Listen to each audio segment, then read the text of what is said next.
Well, thank you very much for staying with us. You know, we are your election headquarters. And as this parliamentary primary in the Orphan constituencies of the NPP goes ahead, we're going to bring you all the scoop like we've already started doing in all 111 Orphan constituencies. Now, as of now, there are some that have already booked their spots in election 2024, but many more still to be determined. We've gone across the length and breadth of the country to bring you the scoop. And we're going to be continuing in the segment over these next 3 hours, together with Evans Mensah, Winston Amwa, and yours truly. But right now, we cross over onto the ground. There's a speech ongoing in one of the constituencies from which we'll be heading into Lejohuku. We'll take that and return right here into the studio. Remember, we are your election headquarters. 2024. Kukudu! Kukudu! Kukudu! That's it. Are you done? All right. Thank you. We call on Clifford Martin. A round of applause for you. A round of applause.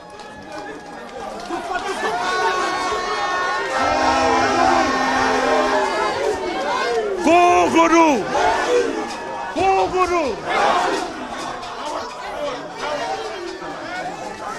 Yes, Kukudu! Kukudu! Kukudu! Kukudu! Hey! I like the film. We have come to an end of a fierce contest, and God will has prevailed. I want to congratulate the winner, my friend, my schoolmate, Honorable Dr. Bernard Okoe Boye, for winning this contest. Like I've told my supporters, I would like to reiterate that we have one enemy, and that's the opposition. Let's unite, like the first speaker said, to go into the 2024 contest with only one aim, that's to reclaim the seat and also to break the 8. There is no party that can break the 8 apart from the New Patriotic Party.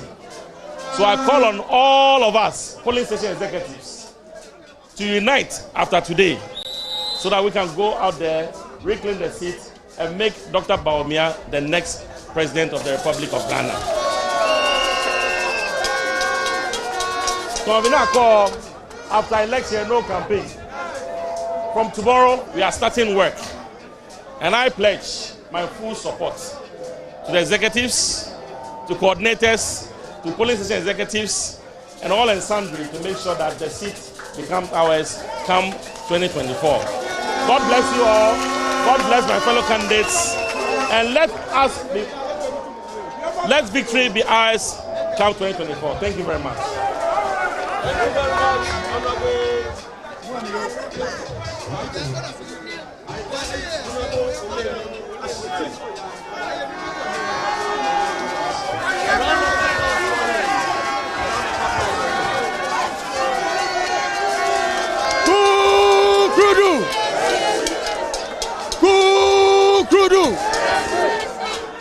Kukudu! Wayefe! Wayefe! Awa nyeme wayefe! Kayo mie kwamon talese! NPP no. The NPP is a better party today. As aspirants, we have come a very, very long way. And today, democracy has spoken within the party. The party today is a winner.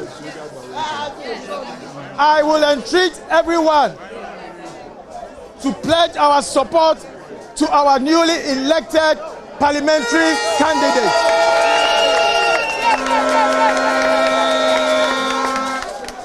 He has my support, and he has it fully. Let me remind you all that the common opponent we have is the NDC, and it is not ourselves as party members. Let us unite this party and go out to campaign so that we will win the seat back for the NPP in Lejokuku. Anyeme, what fair campaign? What can we hear? I wish me. She mene face efo. Mene NPP eje life position. Ni neke life he nu oje shishine. Esaka wawo. Nu wanya waka yawo election. Ni kundim yeli afe NPP no ye Lejokuku. Ni wasa wa win was seat e kon. Ni ashito lenu in Leaka waje. Wanyemi kawabi Honorable Dr. Bernardo Okoe Boye efeko dan. Ni biane bieshe. Ni eba feko. Ni ka dan eba fe eba hia wo support. Ene wo ni mba mo femo. Aka wo fen wo ka wo support ahale. Bona fe ni NPP awo seat e kon ye Lejokuku. Twa no manyaba.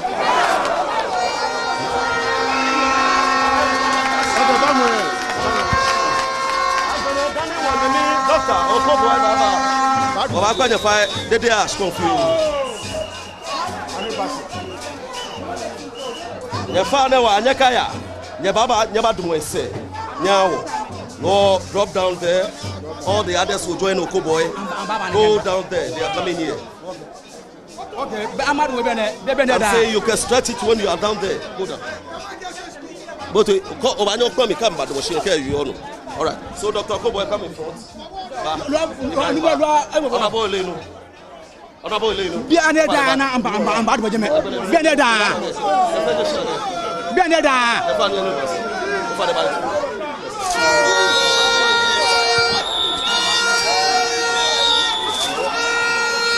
Biane da. Ibanye fene for follow me. Come. I'm going to go issue. Okay. Okoe Boye. Okoe Boye.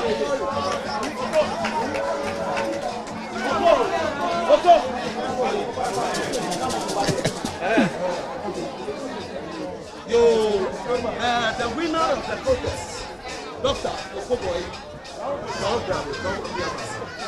Adikasia. Why?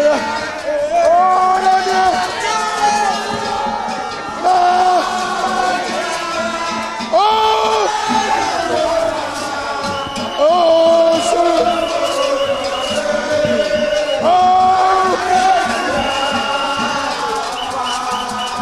Adikasia.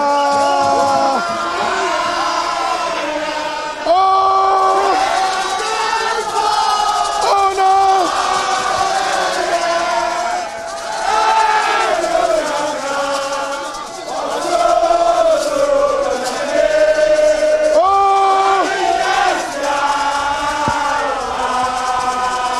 Ika kashe.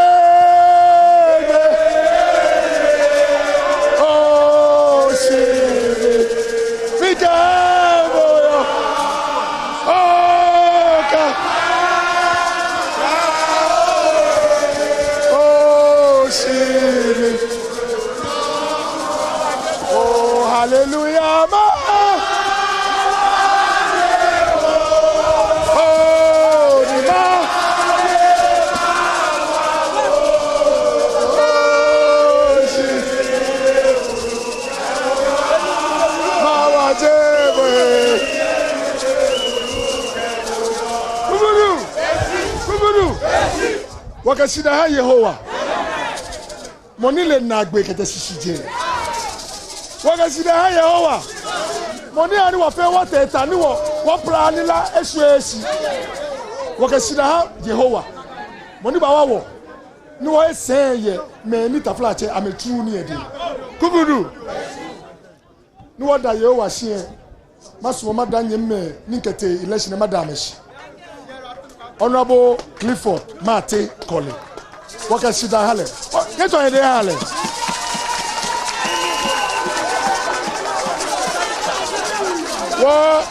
Wanyaminu honorable Olenu lewe boy mode over nye try dey ale.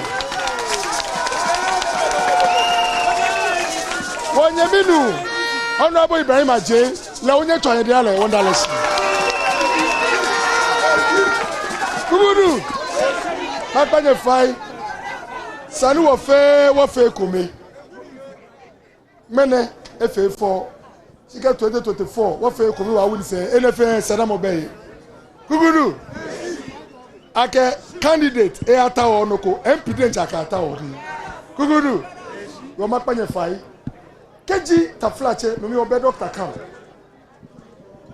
Taflache ekolo nani emo camp doctor ha bonoko. Simon keji wo win 2024. One seba koba bi no gba emi onu to akwa femini akaba ba. Kugudu. Si keji abala ke se eteme ni nya ametuni de amenye na metuni jeme. Enjoy for the next 4-5 years boko na anoko. Kugudu. Ni noko yo bi e won to wa mo. O ma pa ifa to ni wo da ne wa mo yo bi e. O wo fe kome. Kugudu. Inye meni yo bi e je enyelo aji ame. Ni tachi say Jane papa no.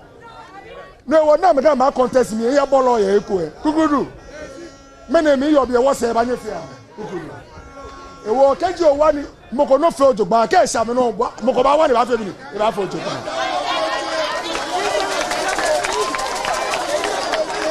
Kugudu.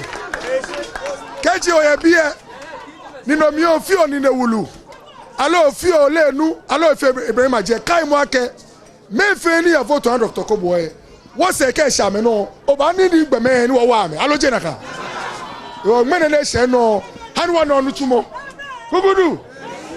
Yesu Kristo ka ke mo ko ba lele no fi anu ne e ba fe mi ni eho. No na fe mi ni eho. Kaje mene ka ya han wona o e kanyamo moko jaji bo akoya fe olenu jenu akwachu ni Kugudu moko jaji bo akoya fe Clifford jenu akwachu ni to mi panye fai ni awo fe ko me mesremo mesi media sidama nyankopon onu no nim ewieye efi ahyase onu no kita tumi doctor ni tumi bia enti media sidama no ya da nyame ase no ye da ye brothers are ready election asi test election way a very hot election now so obi anko proud bia enti delegates munyina ayeko delegates munyina ayeko delegates defe ayeko ye bobode bia na ka to democracy jelenfe sanaba tashi na ba ko NPP ni meneye ni newulu meneye olenu ni afe hot competition si agba amokoto e wo fele efe fine mesramo 2024 e wo se nyina ye baako teshi amaka chemu se aha ayedin wo ye NPP ni aha ayedin mi kaiwo last election sebi presidential wo be hwe na mama afani kese this year ye be ye jumadin ama ye papa Dr. Mahmoud Baumia any Dr. Okoe Boye omako into office. Kugudu. Mesramo. Se na woni doctor afa. E bia Dr. Koko no wan numbi. Na so num ole nu Koko. E won enfa Koko a onum ye. Ye ko power 2024. Se say die aba nyina atwem. Dr. Okoe Boye munim se na miti. Me nsia won ka se wo ye ole nu entime mu na no. Bibia meye from eneko miribema obi a wo party ni. Kugudu. Enti mesremo.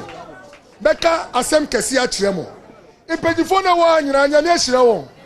Sebi ekomundi won. Ye petumi e de aboa mo. Enti wudi panyini ba kwachi na wo ye abro a wan hwa wo na obebre. Kugudu. Onipa ni obi eni manjo ame homo ye moko. Okoye ade esi aka losmo. No fitani ko ko na bu ba to. Ti esremo ye nye baako. Na se ye baako anyankopon be ka ye hu.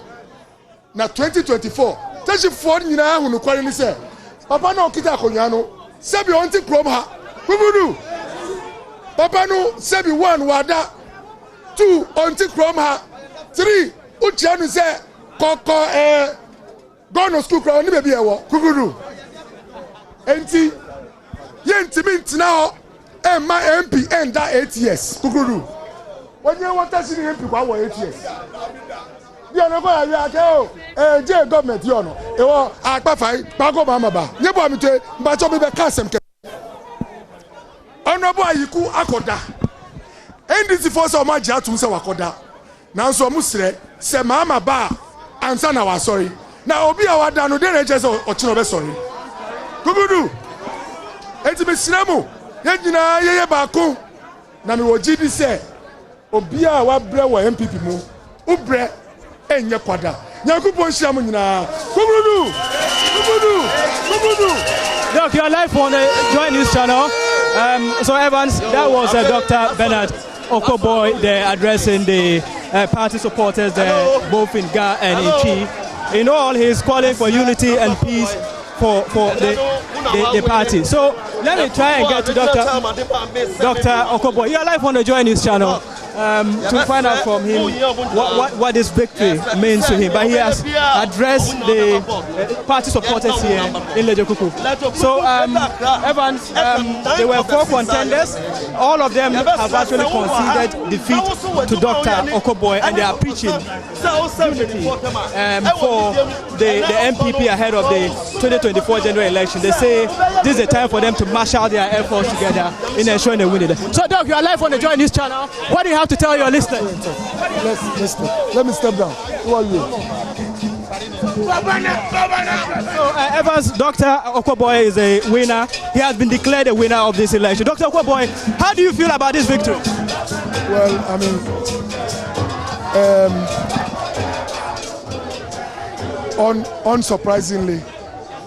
unsurprisingly, I'm very happy. I appreciate the support of my people, and in the midst of all this, I am still sober because this constituency is always a tough place. And because this is the 3rd time I'm running for a general election, I have a fair idea of the amount of work I have to do. But I have faith that when we work hard and we're able to unite the party, by the grace of God, we will take the seat from the NDC. About the 2024 general election, the NDC candidate is not working at all. A reason Dr. Okoe Boye has to come back and rescue the people of Lejokuku with Dr. Mahmoud Bawumia. Tell us more. What are you bringing differently that you think that this your reaffirmation will give you the nod to lead the people in Parliament? I am for projects and development. Simple. I facilitated the construction of the Teshi landing beach. As I speak, the landing beach is about 85% complete. We need serious advocacy to address whatever issues are there so that we can have total completion of the project and get it to impact on the community. I am here to finish the work I started in 2017. As I speak, by the grace of God, I was able to lobby to push for the construction of the Lekma Road. But other roads within the community are very bad. And after watching for 2-3 years, I couldn't wait to be made a candidate. I've already gone to urban roads and brought a contractor that is working on Teshi roads. If you go just outside this park, the roads are very bad. No community will get attention unless you have a leader who is very active, unless you get a leader who knows how to go and sit by technocrats and make a strong case, unless you get a leader who is a friend of the media, who can build a coalition like I did with the Lekma Road. This is why I am here, to make sure that this community is transformed. We are not like Ladade Kotopon or Osu, Kole Klote. When you go to those places, you will know that you are in Accra. Sometimes when you pass through some roads in Teshi, you think you are in some parts that are very far away. I am here to make sure that Teshi gets a facelift. Thirdly, I want to work hard to make sure that we are able to give a lot of opportunities to our youth through skills development and also through, guidance programs that would have the youth trained in needed skills so that we can empower them. This is why I'm here, to just impact lives and the community. Going forward, how is the 2024 general election going to be like? What are you telling your contender in the NDC? I was in Nigeria some time ago to work with their national health insurance. One Nigerian told me, "Doctor, in Nigeria, every day when you go to the market, prices are changing. Is it the same thing at your place?" I went to London. I met someone who said, "Now we cannot afford electricity." Recently, I was in Germany. A German was telling me life is tough. Globally, things are getting difficult. I am a doctor. I've also done some business. It's because this world had to stop because a virus entered every house. People are now recovering. And so generally things are tough, I know. Because of that situation, the next election is going to be a very tough one. We have a big job to explain to people that we were in a difficult place. It was not our doing, but we are very determined to do something about the challenges. Would you say, as the boss of the NHIA, you've done so well to warrant you the Member of Parliament slots for the people of Lejokuku? Oh, all the providers will tell you what Okoe Boye is doing. Since I came to National Health Insurance, no hospital owner has gone to make a press conference that they have not been paid. I make sure that I relate well with all stakeholders. Ken Agyapong, I go to him. I have the skill to go to those places where you get help. And that is why health insurance life is cool. If you talk to the staff, they are also happy. When you are committed to your job, life will be cool for everybody. So what do you have to say finally? What happens after today? Finally, let me say a big thank you to all my supporters. Let me say a big thank you for all those who voted for me. Let me also thank those who did not vote for me. It does not matter if they did not vote for me today. What is important is we working together tomorrow. And I want to assure them that as their general, I am leading them to battle. And there's only one outcome. Victory, December 7, 2024. Thank you very much. That's Dr. Bernard Okoe Boye. He is the NPP Parliamentary elect for Lejokuku Constituency in Greater Accra region here. So the delegates have decided, they believe in him, they say he's the man to snatch the seat back from the NDC in the 2024 general election. We know that this constituency is one of the populous constituencies in the country, and it has been a swing one. But you've heard Dr. Bernard Okoe Boye reassuring that with his election as the parliamentary candidate of the NPP, the 2024 general election is going to be a done deal for me. So that has been the situation here in the Lejokuku constituency of the Greater Accra region. The supporters are excited and everywhere is electrifying with the posters, pictures of Dr. Bernard Okoe Boye. You can take it over from me in the studio if you don't have further questions to ask.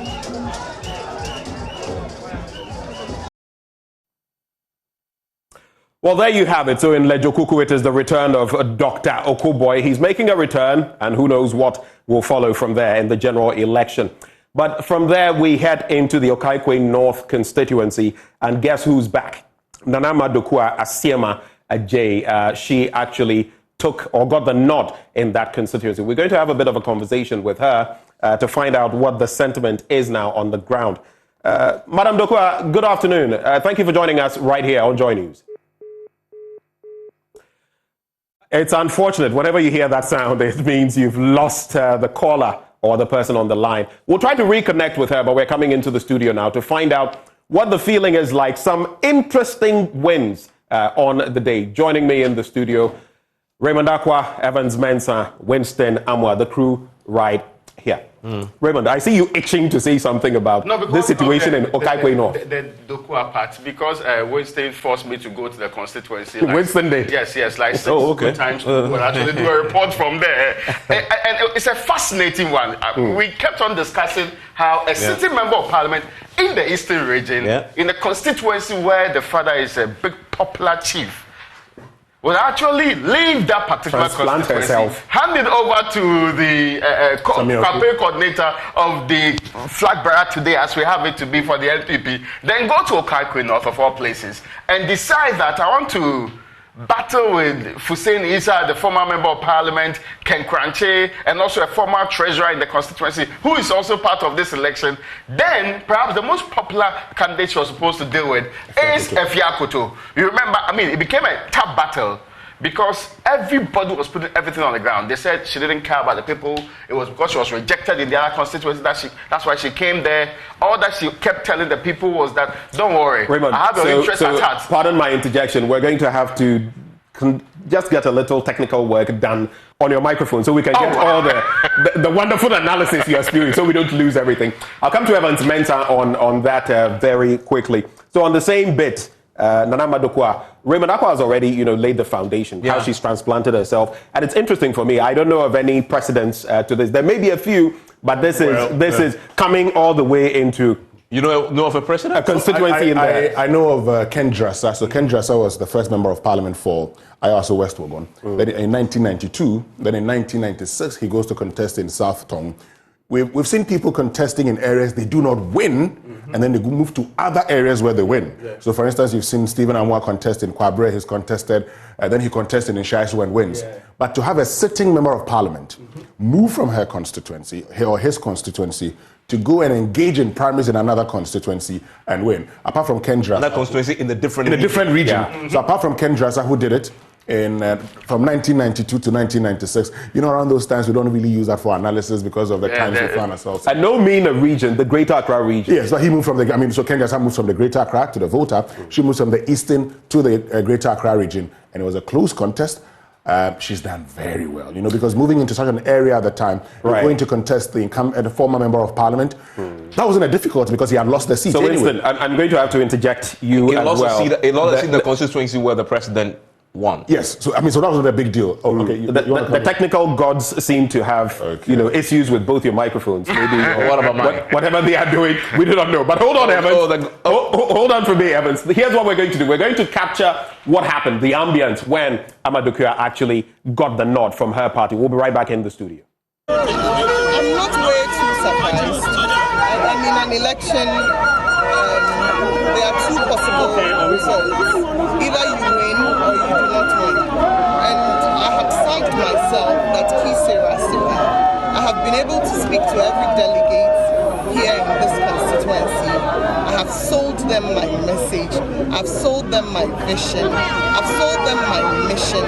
And it was very clear during the interaction with them that they understood my message and they represented with it.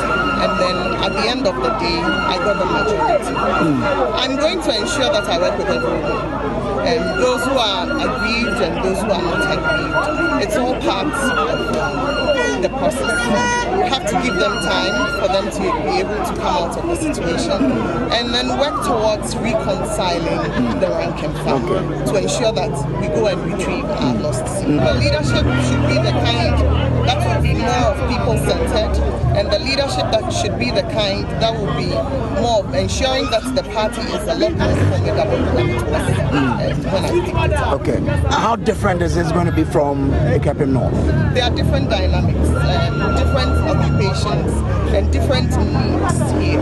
In Ekapim North, I had a good chunk of the constituents being farmers, and here I have a good chunk of the constituents being traders and artisans. And I'll have to ensure that we factor in a program that will embrace them all and their. Welcome back in the studio. So those were the words she had for us after the win. We'll try to connect with her and find out how she's feeling right now and what she's hoping for in the general election, what her preparations are going to be like. But coming back into the studio, Winston Amwa is still here. You were making quite some interesting points. So from the 90s to now, we're seeing some interesting pictures as far as those who transplant themselves. But in respect of Amadou, what would you say? Were you expecting the win? Well, I mean, I wasn't expecting her to win or to lose. I was expecting a close contest, so anything could have happened. And so it's not as if I said, oh, Amma would win or Amma would lose. But what I expected was for a close contest. I knew she could win. But this is it. If you're going to contest in a constituency with Ifya Kotu and others, and Ifya Kotu has been in that constituency, mind you, she was going into the constituency for the first time. And you had a former member of parliament. I said for him, it wasn't a problem because he actually lost. And so it was very easy to campaign against him, okay? Because you're the NPP. Now, this is a constituency that had been for the NPP right from 1996, 2000 up until 2020 when he lost it. And so he was the problem if you ask the NPP delegates, and his results would show you that he was the problem. But for Dokuya, again, the campaign would be, why are you leaving Ekuyapim North and coming to Kankwe North? You've been rejected by your people and you want us to accept you. Well, the people have said, we still want you. And let me just add, Sophia Aaku who decided to leave her own constituency and come and go and contest in another constituency within the NDC, was unsuccessful. And that's what makes, Dokuya's win more of a historic victory. Let's see what happens in 2024. But if you ask me, she's really, really done well. It's just shown you the kind of politician she is. Because it was always going to be difficult to, go against Samia Oku in Ekuyapim North because of her standing within the NPP. Was she promised? Was she not promised? Whatever it is, she's won. You have the last word because this is a place where you have a lot of time. I mean, let's talk about this is his constituency. This is your constituency. on the ground, they kept on saying, "Oh, you're saying okay." Yeah, let me make my point. Another point that sort of strengthens the whole uniqueness of this situation is that he left a constituency which is a safe seat for the NPP. Safe seat. Nobody else has won there other than the NPP. I'm talking about the Equiapem North constituency. Nobody there has won. So if you win the primary, you are in Parliament, right? And then he comes to Okoe North, where the NPP has lost twice in the last, how many elections since 1992? The last, of course, being 2020, and then the 2004. So it's not quite a safe one.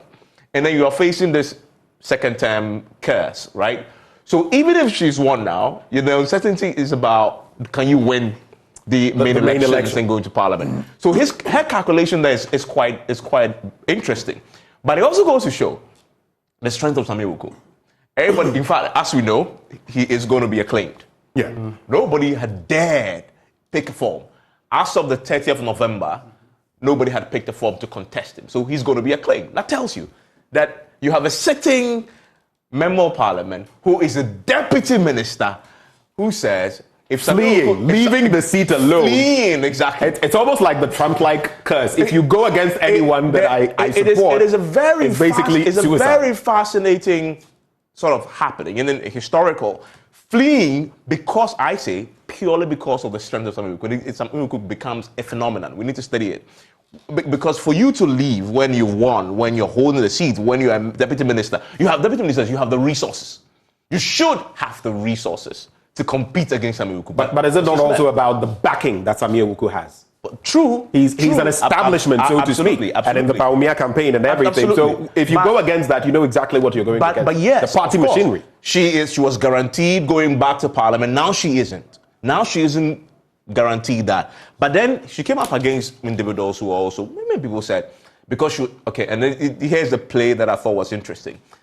One of the candidates, and in this case, Raymond's good friend, what's the name of the lady in question here? Efiakoto. Claimed she was a landlady. And that Dukua was a tenant. As it turns out, the tenant has ejected the landlady. But then we also have our good friend, and one of us, Ken Crunchy. He's been contested. Who had just over 20 votes in elections there. And we have a former member of parliament who was in the seat from 2016 to 2020 and lost. Problem. But he was a problem because obviously the 2020 results outcome showed that he's not a strong candidate. But he's actually attributed his loss to internal divisions and people undermining him, etc. But whatever it is, it's a risky move because of the ultimate objective of this is to go to Parliament. That's true. Now that is unsettling.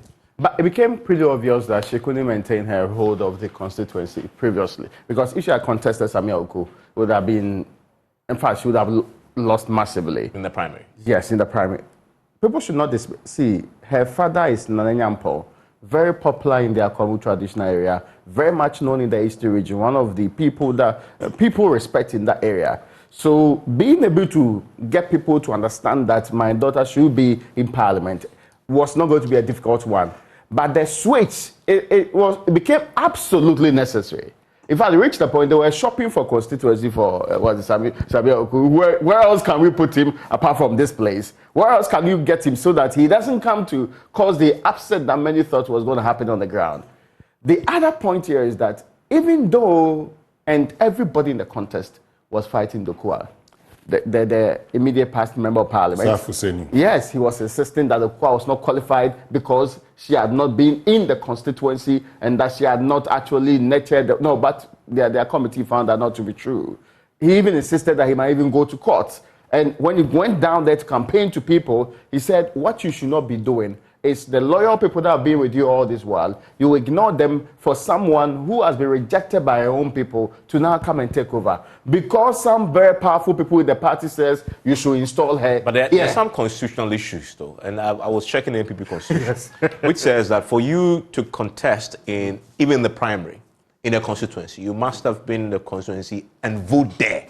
And vote there. And those are the issues the man was raising. And vote there. And the question is, did she vote has she voted in Okoe North? I think a reasonable conclusion that she has. I mean, I think that's right? something the NPP may have checked, but this is the. But there was a caveat though.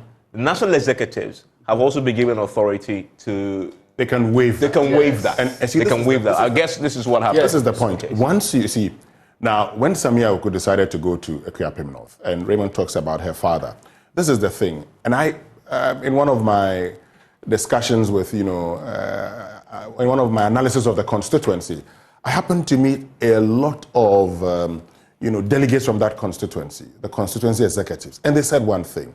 They said, but for her father, she would have lost. At the time, that's what they were saying. And they had heard that Sophia Aaku was going to contest. And all they said was that, Manamba. What Sophia Aaku did was then to go to the grounds, get to the grounds, because this is a lady who beat W. Boafo. Yes. W. Boafo in the 2016 primaries. MP, yes. So now, then it goes into the polling station executive election. Sophia Aaku does it very well, gets his people there. And at that point in time, if you're Dokuya, she knew that was it for her. But like Raymond is saying, look, everybody fighting her, but she still managed to sail through. And for me, that's the most important thing. And she was not really out there like defending herself on the very accusations and all of that. She was basically I tracked her down basically for like 2 weeks, consistently trying to get her to give me an interview on it. So, I'm on the ground. So you see, I'm talking to the people. I moved from this house to the other house. Just a small interview. I think her plan was that if I get the people to understand, I am not seeing them as a second choice, as the alternative to being rejected from my place. It would make a lot of sense. And they threw everything at her. Of course, in the last minute, she also responded to some of the claims being made by people who were part NPP and part whichever party. You get the point, right? You know, people have said that Sophia Aaku was not fully NPP at the time of the contest. Yes, and she had to respond that, no, really, it's not a big issue. And all those claims come through. But were you surprised? I mean, looking at the numbers that the likes of Ken Crancher got 27 votes, Prince Mensah with 6 votes in there as far as Okoe North is concerned. And then Nana Madukwa herself securing 341 votes. I just want your quick thoughts on that. Before we get to another interesting constituency, Krowo, with the former fisheries minister wanting to get back, but unfortunately, things didn't work out for her. She was given the boot. There isn't a single person that had engaged on the ground that was eager to vote for Ken Crancher. So when I did the report, I didn't put the voice in there because at the back of my mind, perceived that he's not even in the top 2, as he's not part of the front runners. There was not a single. He was part of the last 2. Yes. Okay. Yes. And yet so it makes sense. This was his third contest. Yes, this was his third contest. So, he's not really. So it was not really a contest that you sensed he was actively involved in, and perhaps because the experience of Ken Crancher as a journalist, popular and all of that. Maybe it was supposed to work. It's not the same thing with delegates, but right? with time, I think it waned out a little bit, and he's becoming increasingly not so relevant to the constituency.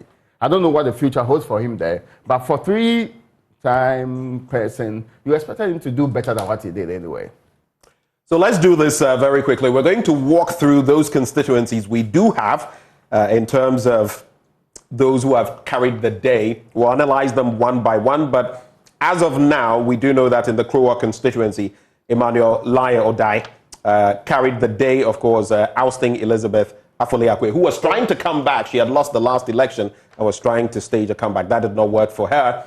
That surprise package, if you like, we've just been talking about it in Okoe North. Nana Madukwa Isiama Ajay actually carrying the day there. Then in Adenta, that is one constituency to look out for. Adamu Ramadan, is he going to be able to hold his own with the onslaught of Akosia Menu? A lot to talk about in that regard. Then there's Winchi Kojo Frimpong carrying the day. Ablekuma Central, another one in the Greater Accra region. Jefferson Sackey carrying the day. Then Kole Klote, of course, whoever wins this goes toe-to-toe with former President Rawlings' daughter, Nino Norte. Then there's a Sojaman, surprise, surprise, Pius Enam Hajide is back. Ho Central, Divine Boson, then Ejase Chedumase, Gifty Ndoma. Babroting JC, we all know that name in political circles, back in Prestia Huni Valley. Eyensuano, Ajwa Esiedu Aida, Wa Central, Haji Ahumu Awudu, and then Lejo Kuku, of course, the former Deputy Minister of Health, Dr. Bernard Okoe Boye, back in the fray. Lowan Manyakrobo, Simon Kweku Tete, and Eugene Arhin, another big name from the presidency, featuring there. It was to Senya West. We had already spoken about Sophia Aaku going unopposed. And another one that is also interesting is German South.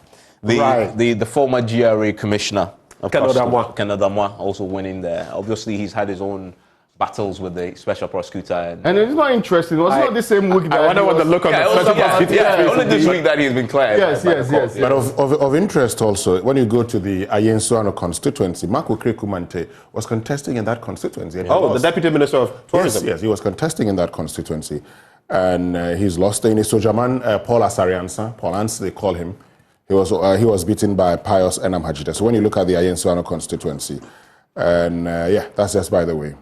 So let's pick them apart, Evans, one by one. Let's focus on those constituencies where you may have particular interest in, like Raymond Akwa did. Let's start with Krowo, with Elizabeth Afole-Kwei not making the cut. Expected? If you follow our reporter who was there, who reported, spoke to her, but she wasn't getting resonance. Even on the ground, and her opponents. Even as a former MP? Even as a former MP. As we've seen, in the Okanko norm, the fact that you're a former MP doesn't necessarily guarantee that you win. And I've seen a fair bit of former MPs who have lost. In fact, in the German South area, where the GRA former commissioner had won, he won against a former MP too. So it of course, but you're seeing the situation where, as we've just been watching and listening to Okoe Boye, who of course was a former MP, lost but is back winning in the primary. And I would like to see the trend across the country once we begin to analyze the picture, which former MPs managed to win again when they stood. But in the case of the former fisheries minister, there was no resonance. But she also came up against a very strong, formidable candidate there, which was to her undoing. Then we head into Okaikwe. But we've already had quite a bit of a conversation. Yeah, but before we get you want to stay on Krowo? Yes, before we get to Okaikwe North, let's look at the Krowo constituency. So Afole lost the election in 2020. Now, Akufo-Addo also lost that election in 2020, but he actually performed even better than Afole. This is it for me. Prior to 2016, where Afole won, you had Ayukwu consistently contesting that election in 2008 and in 2012, and he had lost to Oklekuma, for instance. So Afole comes in and does the magic. She wins the seat. Unfortunately, there were many people who felt she didn't do enough, even as fisheries minister, for the constituency, which also it could be classified as a coastal area, because Krowo, Nungwa is there.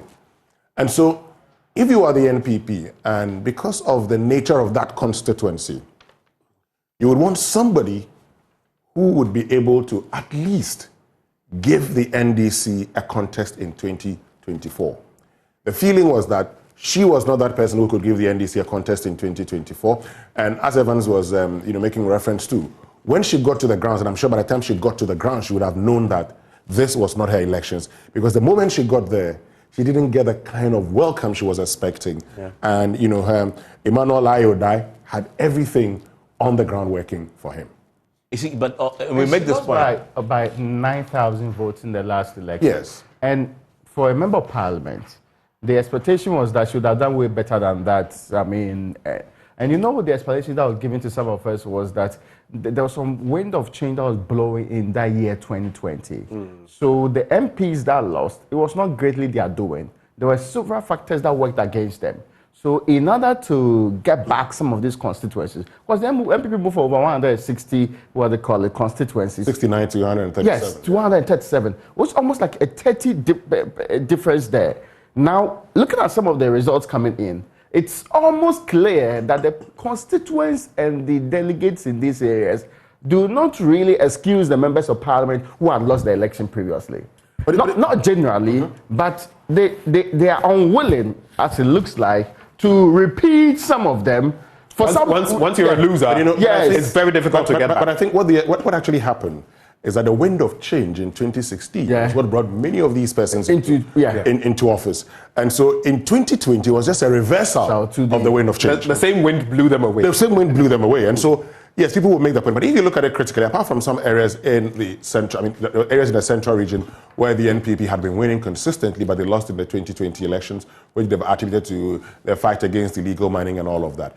A lot of the constituencies the NPP took from the NDC in 2016 were returned, if I could put it that way. And you saw it happening even in Asin North, for instance. Okay, the belief at the time was that the wind of change blew in 2016, bringing the NPP into office, and by 2020, and that's even why even they went into the by-election, the defeat was even massive than it was previously. So, gentlemen, shall we go past Okoe North? We've dwelt a bit on that constituency. Yeah. Have we exhausted it? Let's now head into Adenta constituency. That constituency is known not to retain members of parliament. You win now, next time they are sending you packing. But in this instance, you have a certain Adamu Ramadan representing the NDC who wants to maintain that seat. And then we have Akosua Menu also staking her claim to that constituency. Any thoughts? I'll start with you, Raymond Akwa, this time. Now, that constituency is also interesting because if you would... Maybe before you come in, my apologies. Let me go to Kweku Asante. He is actually in the Adenta constituency. He will paint the picture for us of what happened there, and then we'll come into the studio. Kweku, if you can hear me, just walk us through what has happened in the course of today's voting and now what we know. Akosua Menu carrying the day. So the election has concluded. Akosua Menu winning with close to 200 votes. They're currently at a constituency campaign office where a number of party delegates are converging here to celebrate this victory. That is her. You see her in the shot just walking towards the getting into the meeting. But there's a lot of celebration, there's a lot of jubilation here at the Adenta. Here, this is Adenta where campaign office is. And she won across the 200 votes. Initially, there was some scuffle at the venue. The general secretary of the NPP came around and was able to manage the situation. So let's try and see if we can speak to Akosua Menu whilst she goes on there. And the situation is that Akosua Menu has won with just about 200 votes. She's just taking a seat here in the vehicle.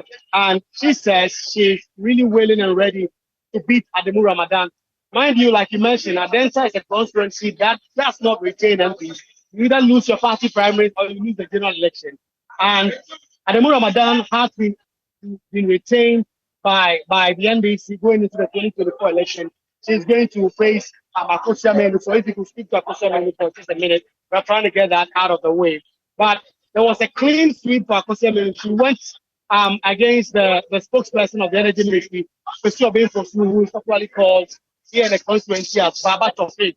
It was quite a close contest from what we've known from when the polling started up until when it ended. But when the results came out, Akosua Menu really did well by getting almost 300 votes. So that's the situation we've been trying to speak to Akosua Menu, who's been in the car for some time now, trying to make a lot of calls because of this victory that has come.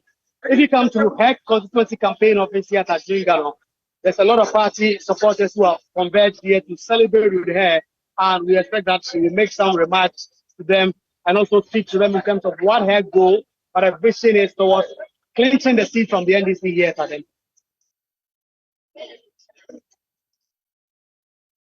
All right, Kweku. So let's get some interactions maybe with those around on the back of the win. If we cannot get Akosua Menu herself, let's get some interactions. Find out what the sentiments are on the ground, if we can. Kweku Asante. Right, so, Mommy, you are live on JoyNews. When you just say Akosua Menu, I really as the candidate.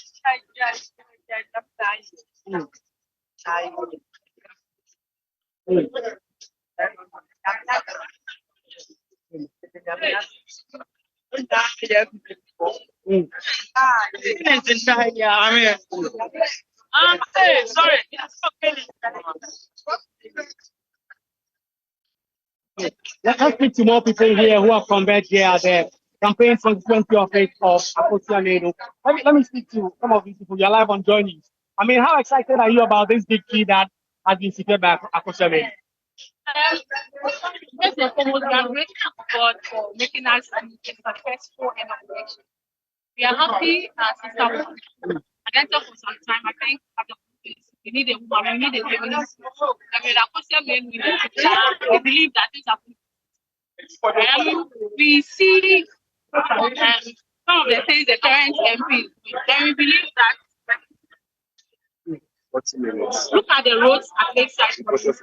The roads there are very terrible when you go to New Lake and all that. And you believe that Akusua Menu in the picture and Akusua Menu being a mother and the kind of contact she has, she's going to bring a new face onto the Adenta constituency, and Adenta is going to get its glory back. We believe that our sister will bring everyone on board. It is paramount and important that as a party, new patriotic party, we are all going to work together effectively and ensure that we break the debt.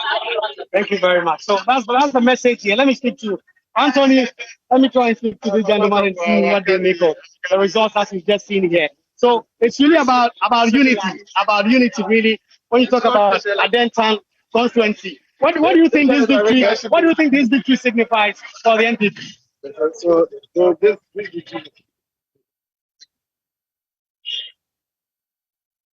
We appear. The tensions in the build-up of the elections. That's what has the tensions in the build-up of elections. For the very successful elections, everyone is happy. All the factions, all the factions. That's the youth that they're expecting. All the factions might have all factions.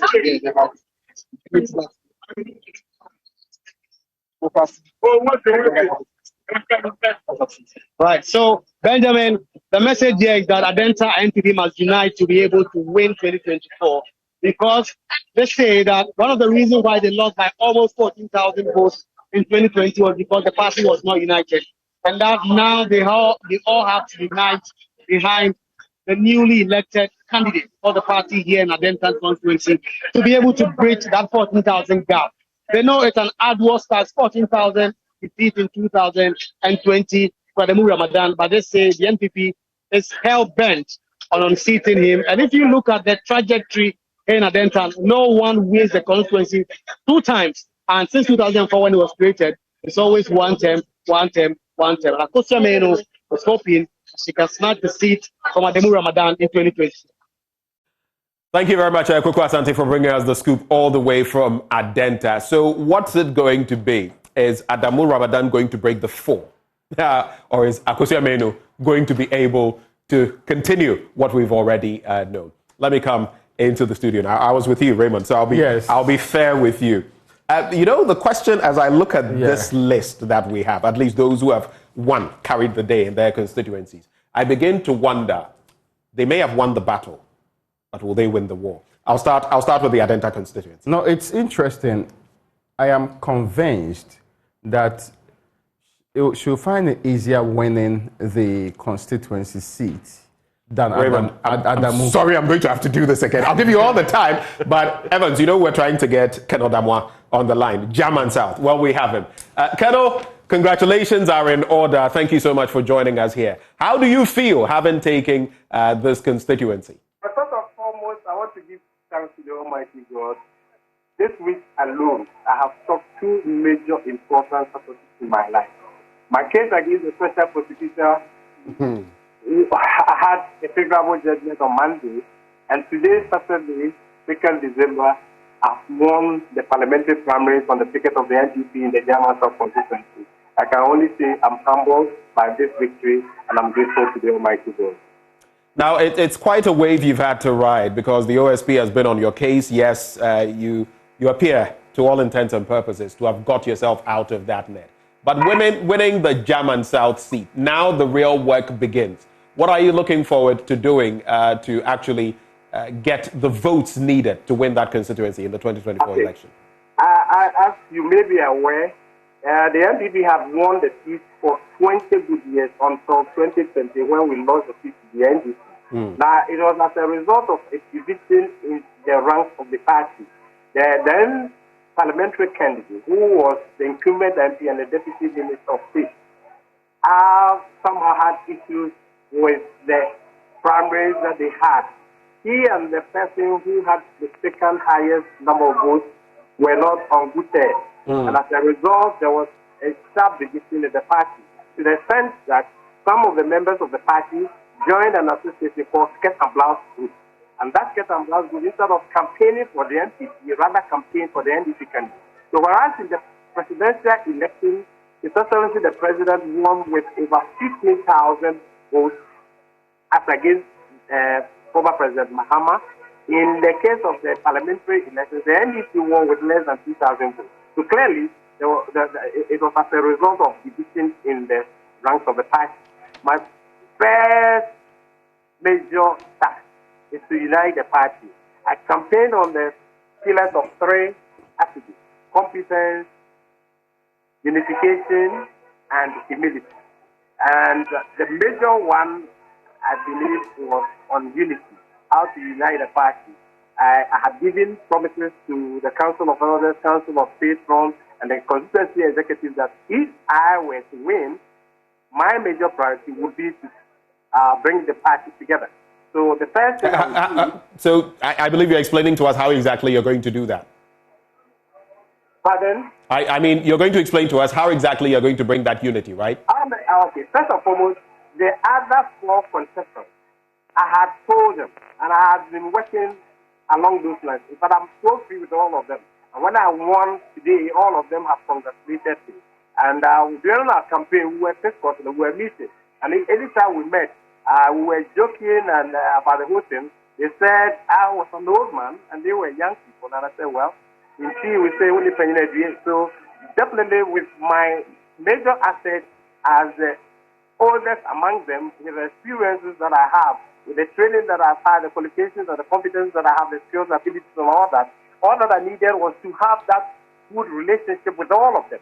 Right. And I suppose once they all get on board, and what gladdened the heart of the Council of Patrons and Council of Elders and the Constituency Executive was the fact that I promised, I was the only one who gave that promise, that should I lose, I would be prepared to support any of them who emerge as a winner. And I would support with my money, time, energy, effort, and everything.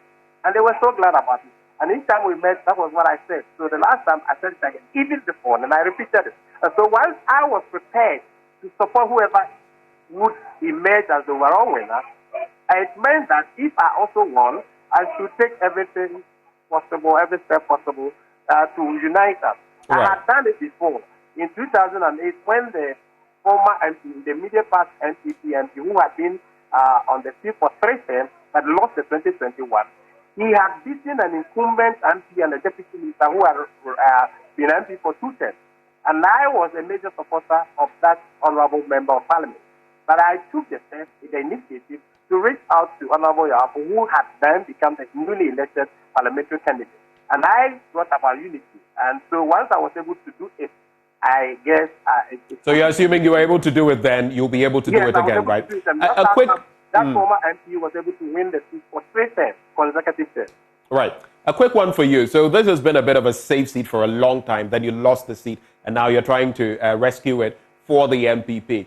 But there's also talk about, even before this vote, people were saying, look, with your entire run-in with the OSP and the case that has been there, it's put a dent in your image. So my question to you, you may have won the battle, but can you win the war in your constituency?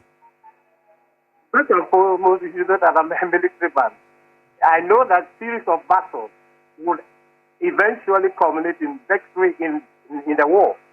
I'm going to wage a total war, and that total war is an all-inclusive effort on the part of all of us. I have spoken, I have gone around, and the people, if you were to be around, the whole Robo town has been thrown into ecstasy. Right from the secondary school where we had the election, people had lined up, and they were telling the delegates that if they did not choose me, then they should forget about winning back the seat. So I know that I'm even more popular with the major electorate than the delegates, because the delegates, you know, the factors that go into the selection of candidates when it comes to delegates. But with the general population, it is their real true love for the candidate that really matters. And I've been a local boy. I schooled here. During my national service for 2 years, I was here. When I retired from the armed forces, I came here and I was doing farming. I've been doing it. So they know me and know me very well. And I associate, I'm so humble, and they have access to me. Anytime they want me, they find me, and I'm there for them. So with those assurances, I believe that we win the war, which is defeating the NDC in the 2024 parliamentary elections in their minds. It's not going to be only the parliament. We will win the presidential as well. because we have to work and we work hard. Do you have any projections so far, now that you've taken the gong? Do you think you're going to win by a certain margin already, looking at the crowds that you mentioned that were in ecstasy on the back of your vote? Yes. The major fear was the advice given by Sir John, fear delegates. But if I have survived this one, which I thought was more difficult than the main one, and I know what it takes to win elections here. I've been involved in major elections here, even though at a point in time I was in the military. While I was in the military, I was still supporting this party. And when I left the military and I was here, I have been supporting the party in various ways, and they know it. And I'm not going to take anything for granted. I'm going to do serious work. I've already spoken to the other contestants before. I agree that we need to do some serious work. And they know that I'm not going to be there for long because in terms of age, I'm far advanced in age. And therefore, it is their interest to help me to win this seat so that when I'm leaving, they, being young or younger than me, would profit from it. And so it's collective effort. It's all-inclusive effort that we are going to put up to be able to recapture this seat. And I can assure you that I will work tirelessly towards that. I will try to unite everybody, bring everybody on board, and we'll move on until total victory is achieved. Ken Agyapong, we're grateful for your time, and once more we congratulate you on this feat. Of course, he has taken the German South constituency, getting the nod of his party, but the main battle is in the 2024 election. Let's come into the studio now. So we have two areas to look at. I don't know which ones, gentlemen, you'd like to start with. Yeah. We've just interacted with Ken Agyapong just on the back German of South. him, obviously, it makes sense. And there was Adenta before, so let's not forget We'll go to Adenta. But it's interesting, and he makes the point about why they lost the last election. Because if you look at it, it's a stronghold. This is the place that they've always won. And the in fact, Boachijan contested on 2 different occasions. He couldn't even get more than 40%. Boachijan, of course, is a formidable person. So it tells you the... Yeah. And it mentions Ketan Blouse. It was true, right? In the 2020 elections, they voted for the president, as in Nanado, and voted against the member of parliament. In spite of the fact that he's been the deputy minister for aviation, but also even the NDC guy won with a slimmer, just 51%. Yes, but it also like 2,000 votes. 2,000. Akwado won with about 15,000 votes. Yeah, between that. So clearly, I mean, the point he makes is true that this may return to type in the 2024 elections. Yeah, most likely, because I mean, it would take a lot to change the trends there. Yeah. This incident that happened, and I was expecting that if Ken Agyapong said he had actually fixed the problem with the constituency division, then it would have meant that Yahafo still had the people's blessing to continue.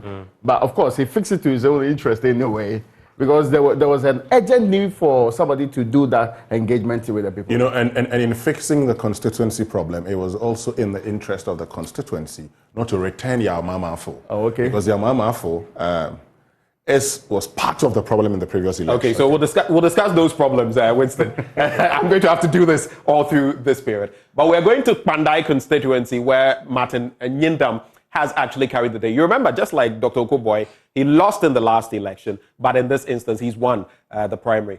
Martin, congratulations. Thank you so much for joining the conversation. Thank you, Ivan. But I think my name is Matthew. Yes, I said Martin Nyindam, or did I say something else? My apologies, sir.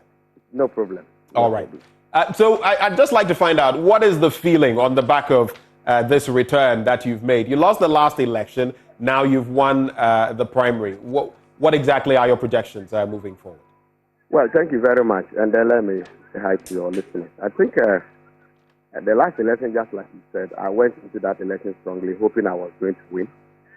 But unfortunately, I couldn't.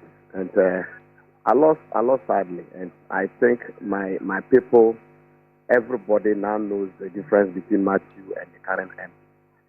And what is that difference? Oh, the difference is that I am development oriented and he's not. He cannot develop Pandai. He cannot project Pandai. So the people of Pandai think that I should come back. So my delegate has given me the opportunity, and it is an overwhelming majority. And it tells you that NPP is poised to pick back the Pandai seat come 2024. But this is just your party, Matthew. This is not the generality of voters. That will only happen in election 2024. This is just your party and your delegates giving you the nod, like they did the last time when you lost. So what really has changed? Yes, that's what I'm saying, that the last time I even went unopposed. So if you look at the 2020 election and you study the outcome, not just Panda alone, you realize that we suffered a lot when it comes to NPP. Most of the swing seats like or seats that somebody can conveniently say NDC seats, most of them we lost them for whatever reason. Well, I cannot say. But I think that the people have compared Matthew's stewardship and the current MP's stewardship. And there is a lot of cry. And that's the more reason why people like us are coming back. Other than that, there won't be the need, because it's not just being a parliamentary candidate that I am looking for. I intend to come back to Parliament in 2025. And it is clear that my people will help me, the constituents will help me, the delegates, that the polling station executives that are mostly on the ground and will go and campaign to the people, brought me back unanimously. And I think that I should be able to win the seat back come 2024. My question then to you is, winning the seat will not just happen. What are you going to do differently from the last election to attain that feat? Yes, what I'm going to do differently is, one, maybe there are certain loopholes that I brought over. Two, party unity is very important. Three, I have my records to vote on. And the current MP, who is also going to be the candidate, who has also for being God being so good for all of us, he's also going to do 4 years. I have done 4 years in opposition before coming to government. I've also come 4 years in opposition. Those records will be compared, and I'm sure that I stand taller than him, and the people will choose me ahead of him. All about hard work and the grace of God. Matthew, we're grateful for your time. He has won the Pandai primary vote, and he's going to take on the NDC's contender there. But let's head to Ewutu Senya West now, and we all know him. He speaks for this administration. Eugene Arhin, he carried the day there. Eugene, thank you so much for joining us right here on JoyNews. How are you feeling right now? Thank you very much for having me. How are you feeling? The last time we had an interaction was outside of this country, and today we are talking about your win in Ewutu Senya West.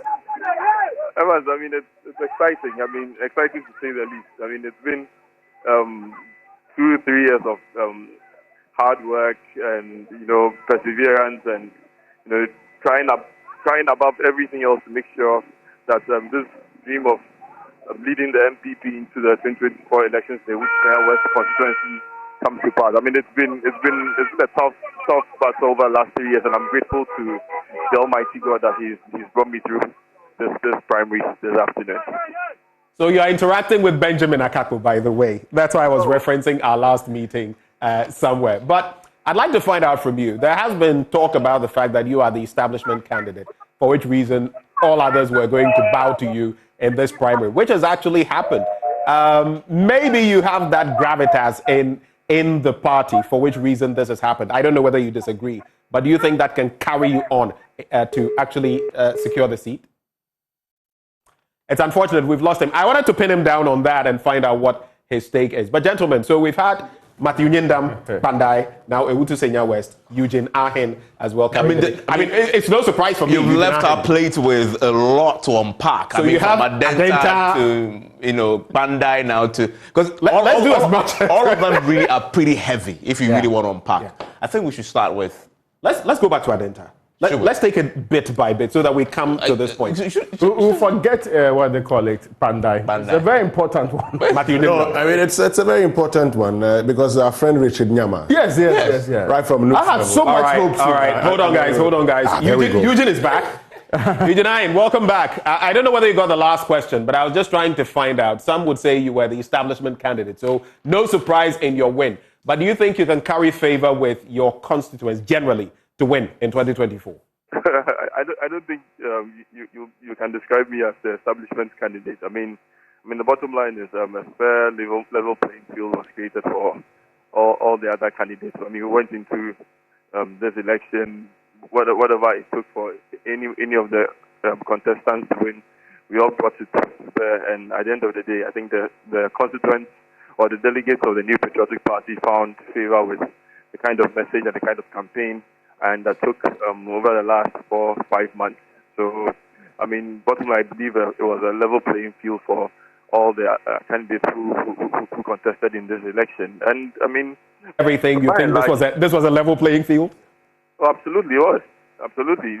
There was nothing done to favor me or favor my opponent. I mean, bottom line is, we all went before the 1,030 delegates of the New Patriotic Party. We sold our message, and the delegates bought into my message. And I mean, bottom line is, we have a tough ask going into the 2024 elections. But what I'm quite excited about is the fact that for the first time in our history, especially in this constituency, I mean, the president won this constituency in 2016 and 2020. So it was unfortunate we lost. We lost the parliamentary election in 2020. But I believe strongly that with this strong record, I mean, if we do our things well as a party, if we're able to unite the base of the party, if we're able to bring everybody on board towards wrestling the seats from the NDC candidate, I believe it is something that is very, very doable. Right. My final question for you, Eugene. Parliament, the 8th Parliament sits on a knife edge. You're fully aware of that. What is the roadmap for you in terms of winning this constituency, taking it back? No, I mean, it's clear for us. I mean, looking at what you said, looking at the number of seats in the current Parliament, I mean, it's incumbent on all parliamentary candidates. I mean, we did this in 2016 where we had 169 seats. So, I mean, the ultimate goal for all of us is to achieve that level, God willing, in 2024. So whatever it will take for us to be able to achieve that, I believe all other parliamentary candidates are of the same view as me. We want to make sure we get the majority of seats in Parliament, and not just a knife-edge majority, I mean an overwhelming majority, and we are going to work extremely hard towards achieving this goal in 2024. Thank you, Eugene Arhin, for joining this conversation. Of course, he is in Ewutu Senya West, and he's carried the day there. So now we're spoiled for choice. I'll leave it to you, gentlemen, to decide where we get to. I think we have to start from. We need a consensus on this. I think we have. Let's just conclude a bit on Pandai, because Raymond, our friend Richard Nyama. Yes. I was very hopeful that he would make some mean cases in there. You know, after being deputy spokesperson for Alam for president, when Allah withdrew for the thing, when they asked him, so are you going to follow him? He said, no, I'm concentrating on the constituency. And I'm doing it. Of course, he had his own, thing in the office. One of the people who has really served the NPP, even when he's on the position, is the gentleman we are talking about. Richard Nyama has a lot of conviction. You can all be on one side, and even within his own party, he can disagree with you on that particular point. So I'm sad that he's not making. I'm not sure he would have even won the seat in the first place, but I'm just sad that he didn't make the kind of development that. But people do you think following Alan also cost him? Yeah, of course. I mean, in all fairness, on the ground, if it's not made clear that the elements who are in bed with Chairman Tin are not shown that they are no longer in charge of the party fully, it will be dangerous for the future of the party. Winston, is that not going to be even more divisive, create more factions, schisms in the party if you are going on this route? Well, that's how politics works. Yes. I mean, that's how it works. And we've seen the cost of it in some instances. That's how it works. And we saw it in 2015 in the NPP's parliamentary primaries, where all those who were seen as anti-Akufo-Addo elements lost the election. But majority of those who were seen as anti-Akufo-Addo elements lost the election. So that's it. If you are seen not to be the if you're seen to have a problem with the establishment, and here when I say the establishment, I mean if you're seen to have a problem with the leader of the party, even though the NPP has the chairman as the leader, once they have a flag bearer, he becomes the de facto leader of the party, because then he's leading the party into the election. I mean, constitution-wise, he's not, but hey, on the ground, he is. So Richard Nyama was always going to have a difficult task. One, because he was deputy spokesperson for the Alan campaign, and two, because Alan Chamanting has decided to go independent. Now, if Alan was still within the NPP, and he would make a case and say he's in. But now you ask yourself the question, is he going to be like the others? Where does his loyalty lie? Actually left with Alan. But this is the other point. He's contesting against Matthew Nyindam. And this is Matthew Nyindam, who won in 2012, 2016, and then lost in 2020. Matthew Nyindam actually beat Likpalimo. Anybody who knows Likpalimo was Member of Parliament from 1992 to the time he lost in 2012 to Matthew Nyindam. This is it. Matthew Nyindam at the time won because he had an independent candidate within the NDC coming. In 2016, it was a close contest. He beat Likbalimo with only about 1,000 votes. And now, so that person is actually more like the de facto leader of the party within the constituency. If you're going up against a Matthew Nyindam, you just don't have to be liked by the people. You should be financially prepared. Was Richard Nyama financially prepared? Right from the days that I've known him at Nooks, and I was at a congress where he contested and had 11 votes in his bid to become Nooks president. Richard Nyama is the kind of person, strong with his convictions, but sometimes, unfortunately, those convictions don't win you elections in Ghana. And so, are you speaking of stinginess? Is that what you are? Oh, no. Or in what sense? So he's not afraid because those are the things that sometimes these delegates he's not afraid about. He's not afraid of disagreeing with the entire political party. Yeah. Taking a different stand from the political party. Let's not forget, Richard Nyama supported Fred Blay all through.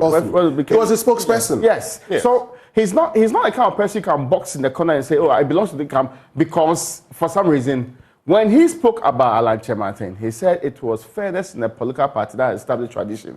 And you could see from many of the people who are defended why they supported Chemartin. His own made a lot of sense. So you see, he went against the tide in a very terrible way. Someone who worked with Blay to have been now be speaking for Chemartin when Blay was purely within the BMW, and the BMW team. So it was a bit strange to have him do that. And so let me just, so you see, going against Matthew and BMW is Bawumia must win. Bawumia must win. Matthew Nyindam was deputy majority whip before he lost his election.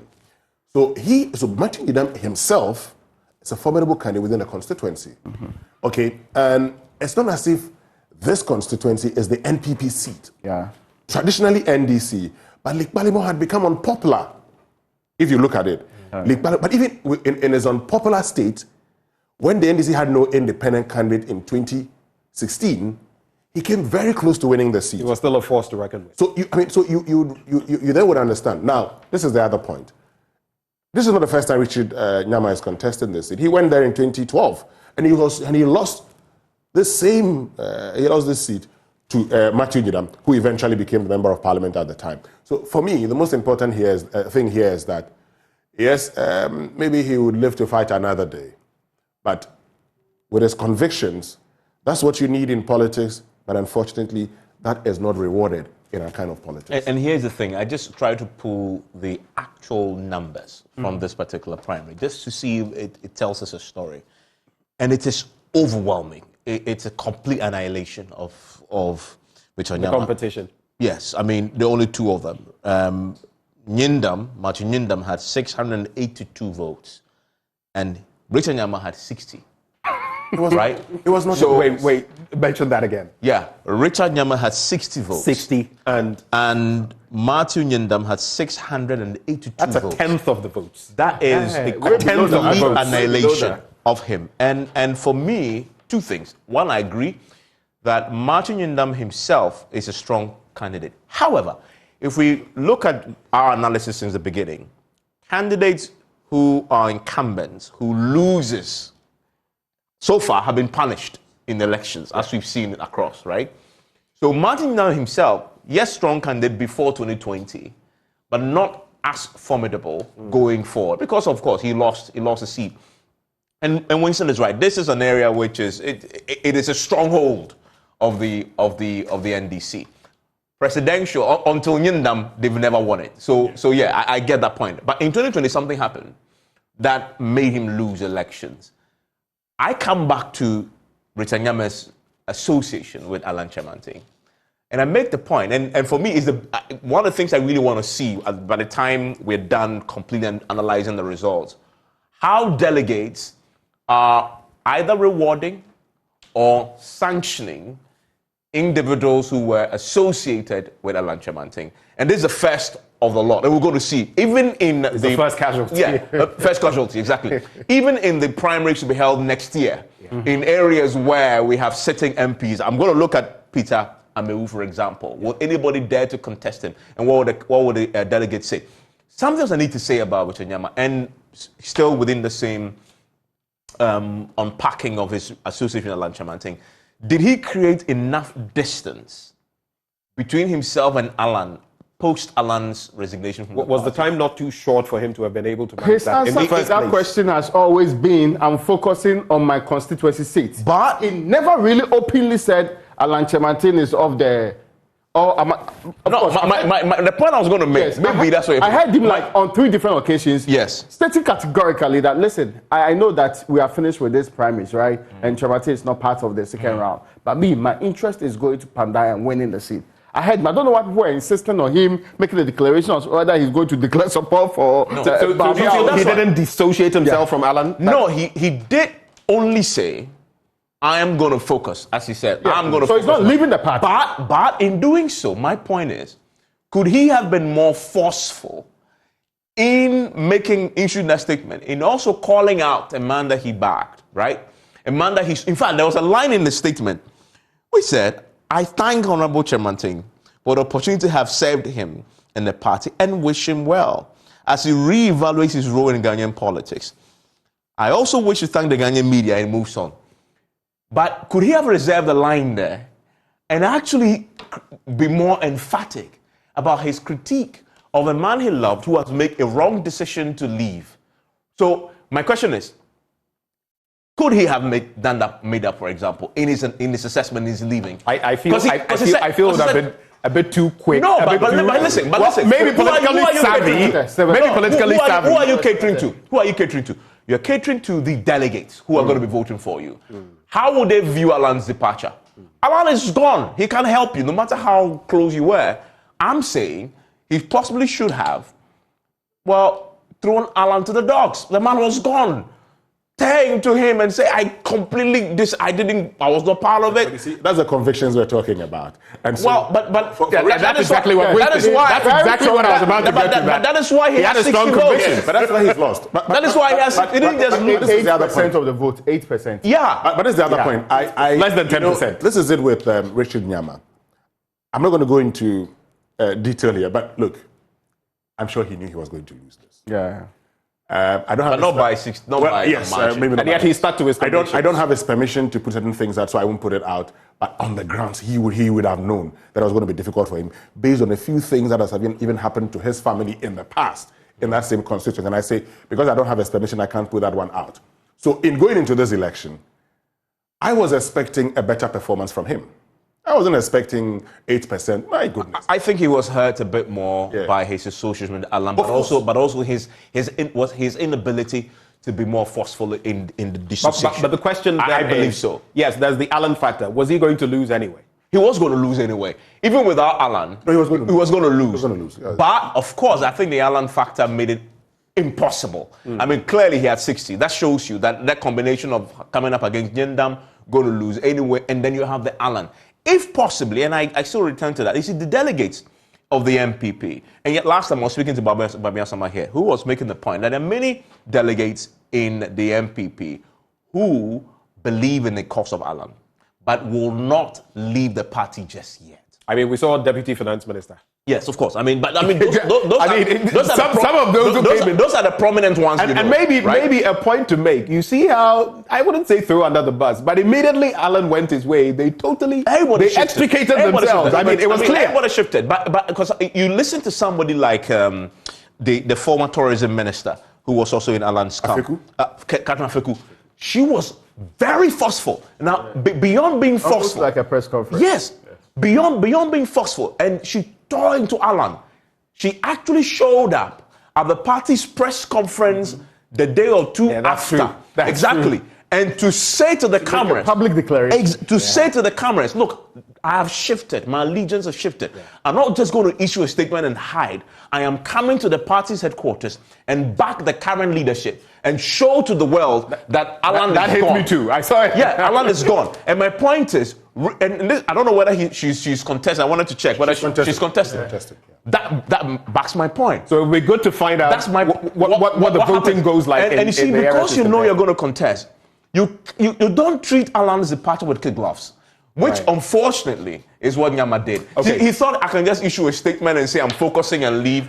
And the delegates... So Winston, we're going to take your final word on this. Mind you, we still have Adenta to look at. We still have German South to look at. We still have Ewusu Senya West with Eugene Arhin. So let's do this quickly and get into it. I agree with you, Evans, but I also say that the Richard Nyama that all of us know, particularly with Raymond and I, we know him. Richard Nyama, when he likes you, openly, he can disagree with you, but in this case, I would say he got it wrong.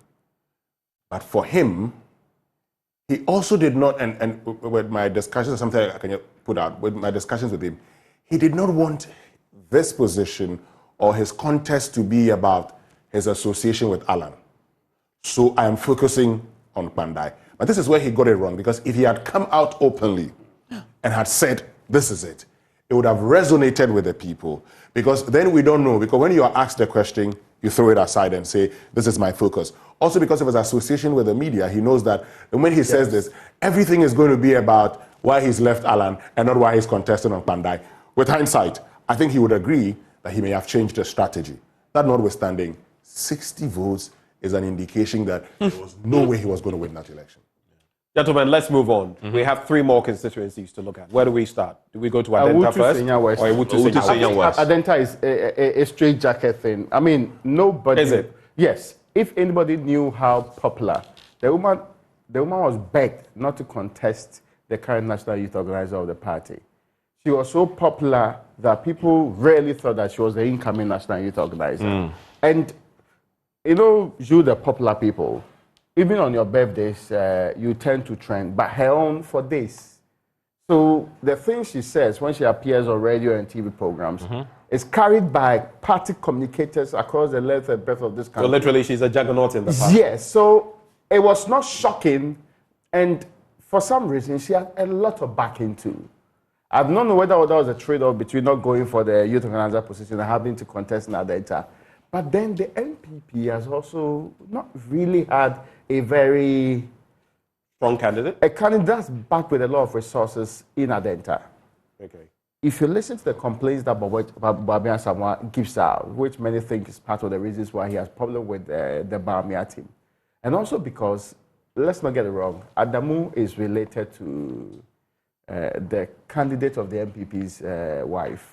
Why are you not mentioning the name? Why are you skirting? I'm saying that Dr. Bamia's wife, Samira Bamia, is related to what they call it, Adamu Ramadan. Let's also not forget that their father, the former chairman of the PNC, is also part of the mix. And the other brother who has not switched to the NPP fully, Abu Ramadan. Yes, he has switched to the NPP fully.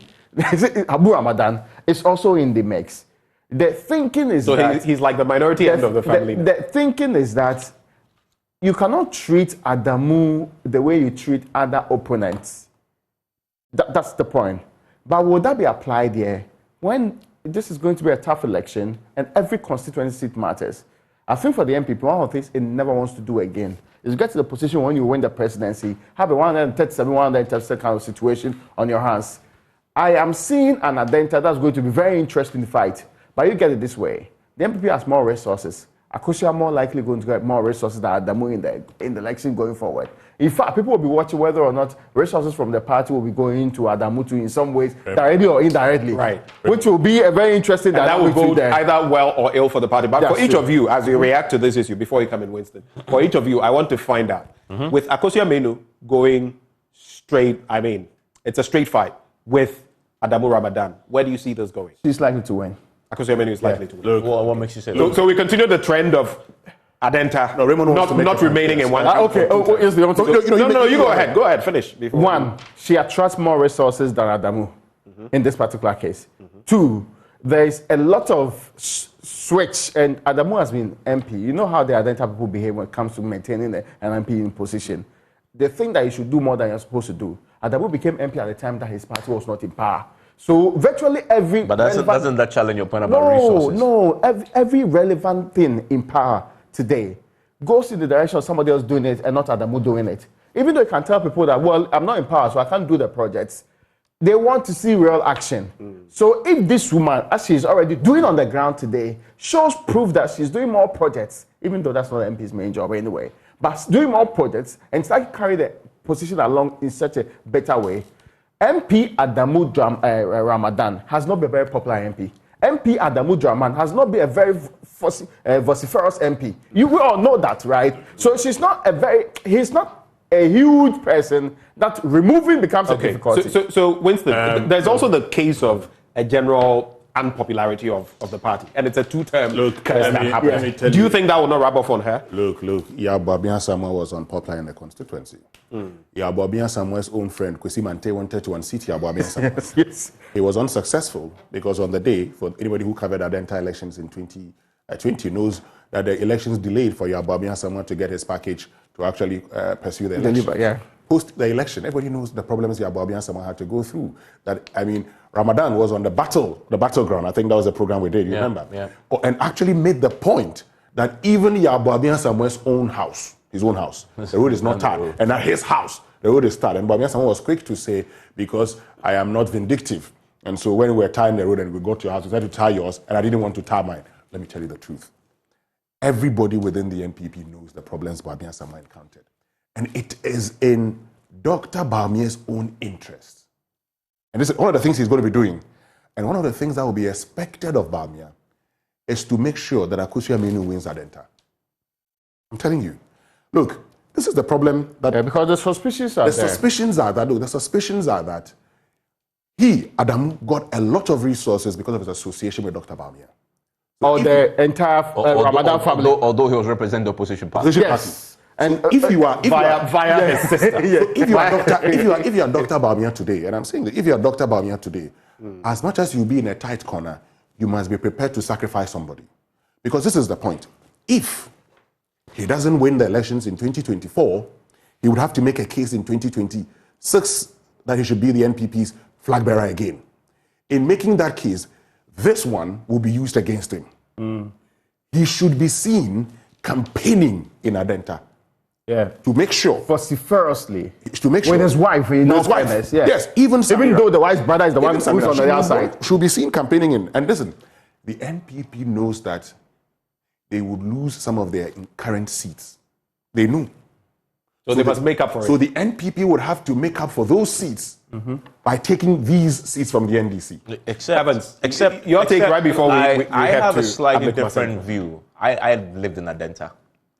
So have I. Okay, exactly. That's why I doubt it's going to be difficult for Kosi to win Adenta. I mean, he says... You doubt Akosua Aminu will take it? It's going to be difficult. Not because she's not a strong candidate in her own right. Right. It's just because of one Adenta being a swing constituency until 2020, right? And as we know, second-year curses is something that the NPP is going to come up against. They're trying to break the 8, but of course, history is against them. If you take that historical analysis, you expect that Adenta will vote for whoever eventually emerges the president of the day. That is one of the things that will count against that. And of course, looking at where the economy is. That's exactly the point I was saying. Looking at where two-term curse, the party is unpopular, many things are happening. That will affect Akosua. Yeah, look at where the economy is right now. Even in better years than now. In 2008 was a better year than now. In 2016, comparatively, again, economically, was a better year than now. The incumbent still lost. And I'm saying Adenta will always, because of how cosmopolitan that place is, it's a melting pot of everybody else in this country, and that's why they are swing. I doubt very much that even if you tar all the roads in Adenta, they will still vote for you. And I think that's the challenge that she faces. If she wins, for me, it will be a miracle, and it will go to an attestation of a strength as a candidate. But I think most likely she comes out short in the 2024 election because of that. So this is my final word on that. Hold on a minute. Let me just start. You agree with me? You know, I agree with Raymond. Yes. That I'm not saying she's going to win it hands down. He stands a better chance of winning compared to Adamu. Because Adamu has also become unpopular within the constituency. He made lots of promises, even before he became MP. Even as MP, he did the propaganda thing people would do by saying, I'm using my money for VQ to buy a grader to be grading roads and all of that. Look, I met one of Adamu Ramadan's staunch supporters who was saying all manner of things against the person. I am telling you that in Adenta, yes, sometimes your parliamentary candidate could be so unpopular that it even wraps on the presidential candidate. Yeah. But Adenta consistently, we have been right, you've been right, wins, so goes with the winning party. So the party that wins the presidential wins Adenta until Boabia Samoa. So Boabia Samoa's party wins. And Adenta also doesn't repeat, even in the NDC, doesn't repeat parliamentary except that Ramadan. I mean, as we've always said, 2020, something interesting happens in but this is the point. Region. So you can say that 2020 might be an outlier. Ramadan beat Oyelitha by 26 votes. Linda Awuni pulls over 500 votes within the NDC primaries. But, and people say, but for Linda Awuni's emergence, Nano Oyelitha would have beaten Ramadan. Nano Oye Bampo Ado would have beaten Ramadan in that election. It actually tells you his popularity, even within his own party. It is not like before, even within his own party. And let me say this. See, if you go and meet the youth today in Adenta, and my people in Takwari say Jauli, they are doing Jauli with Akosua Menu. Evans, the lady is very, very popular within the youth. No doubt. Very popular. And so with the resources available to her, and look, Peter Mewu did it in Hohwe. But this is Adenta. That's my point. Adenta is a very... It would be more difficult to do it in Hohwe than in Adenta. And I tell you one thing. Of course. I mean, Hohwe is overwhelmingly NDC. But also because of the dynamics of Adenta, in terms of the ability to dynamics are there. Not respond. The dynamics are there. But this is what, I mean, if she plays her cards very well, I say, also because of the 4-year curse in Adenta. So you would start, and like we always do, when it's the end of an 8-year cycle, we start the analysis by saying, because it's 8 years, this person is more likely to win. Let's see how it happens. So you're starting by saying, okay, but even apart from that, I'm saying that also because of the burden today. So I guess what you're saying is that she may prove the trend wrong because of the NDC's candidate, the NDC candidate, and also because of the burden on the vice president. I'm saying this: the burden on the vice president. No, but you're saying, you're almost suggesting that if the vice president goes to campaign for her there, it will he must ensure that she wins. You know, you select constituents of focus, of relevance. Let me answer Evan's question this way. Is that automatic? He wants a particular answer from me. I'm not going to give him and that's exactly what I was thinking. I mean, he can campaign for her, but as to whether she'll win on the back of his campaigning I'm going to answer Evans. In 2020, Adamu Ramadan was more resourcely than Yabuabian Samoa. No, of course. I mean, that we know. Although he was representing the opposition party. Could it have come from a certain competence or ability to raise resources? Yes. Winston Amwa, what are you trying to say? He was more resourceful. I have answered the question. There is something beyond. There's a layer beyond. The party in opposition. I will say no more. The party in opposition had more resources than the one in power. So I say no more. So candidates are peeved. People are worried that this is a reflection of the role of people who are involved. So here's the thing. So what you're saying is, in 2024, the resources now goes back to the NPP candidate, in this case, Cozy. By virtue of that analysis, Adamu, no, but he's also unpopular. Ramadan. That's not get the resources that he had in 2016. No, but I've said that. But as a result, loses the national But if that could happen to Babi was unpopular. Who was in power, so to speak? Whose party was in power? Listen. Let's do the Adenta analysis carefully. Babi Samoa was unpopular in 2020. Let nobody run away from that. It was very unpopular. But this is the dynamics in Adenta. Opari Hammond, when he won in 2004. By 2008, he was unpopular. That's true. So Kojedu Asari comes in. By 2012, he was unpopular. So Ashimon takes over. Then Ashimon himself, in his own party, becomes unpopular. Then Adamu Ramadan comes in. It's just not Adenta. That's what it is. So I'm telling you that Ramadan today is unpopular. Okay. So that is why. Hold on. That is why. And you could show me what makes Ramadan popular in Adenta today. That is why. He's not an extraordinary MP. He's not a stalwart. So that's what I'm saying. That's what I'm saying. That's what I'm saying. That's why I'm saying that Akosua Menu stands a better chance than he does. If the NDC had voted against Ramadan in that election. And brought Linda Willie, for example. Not even... my analysis would not be this analysis. It would have been different because... So I come back to the point I'm making. Your point is, Cozy will most likely defy the trend because of the weakness, you believe, of Ramadan. Okay. But again, another point to back your... But there is also the possibility, and we're talking about the second-year curse, okay, which says that Bawumia will struggle to win elections. Adenta had actually done skirt and blouse before. Yes. Right, they've done skirt and blouse they can vote for in 2004. So I'm just saying, just to throw in there as we analyze it. It's possible that they could do again. Vote not for Bawumia, but vote for President. In 2004, they voted for the NPP parliamentary candidate, but then voted for the president. So you're saying that backs it. We'll see. I'm saying what I've said, so that when people want to quote me, you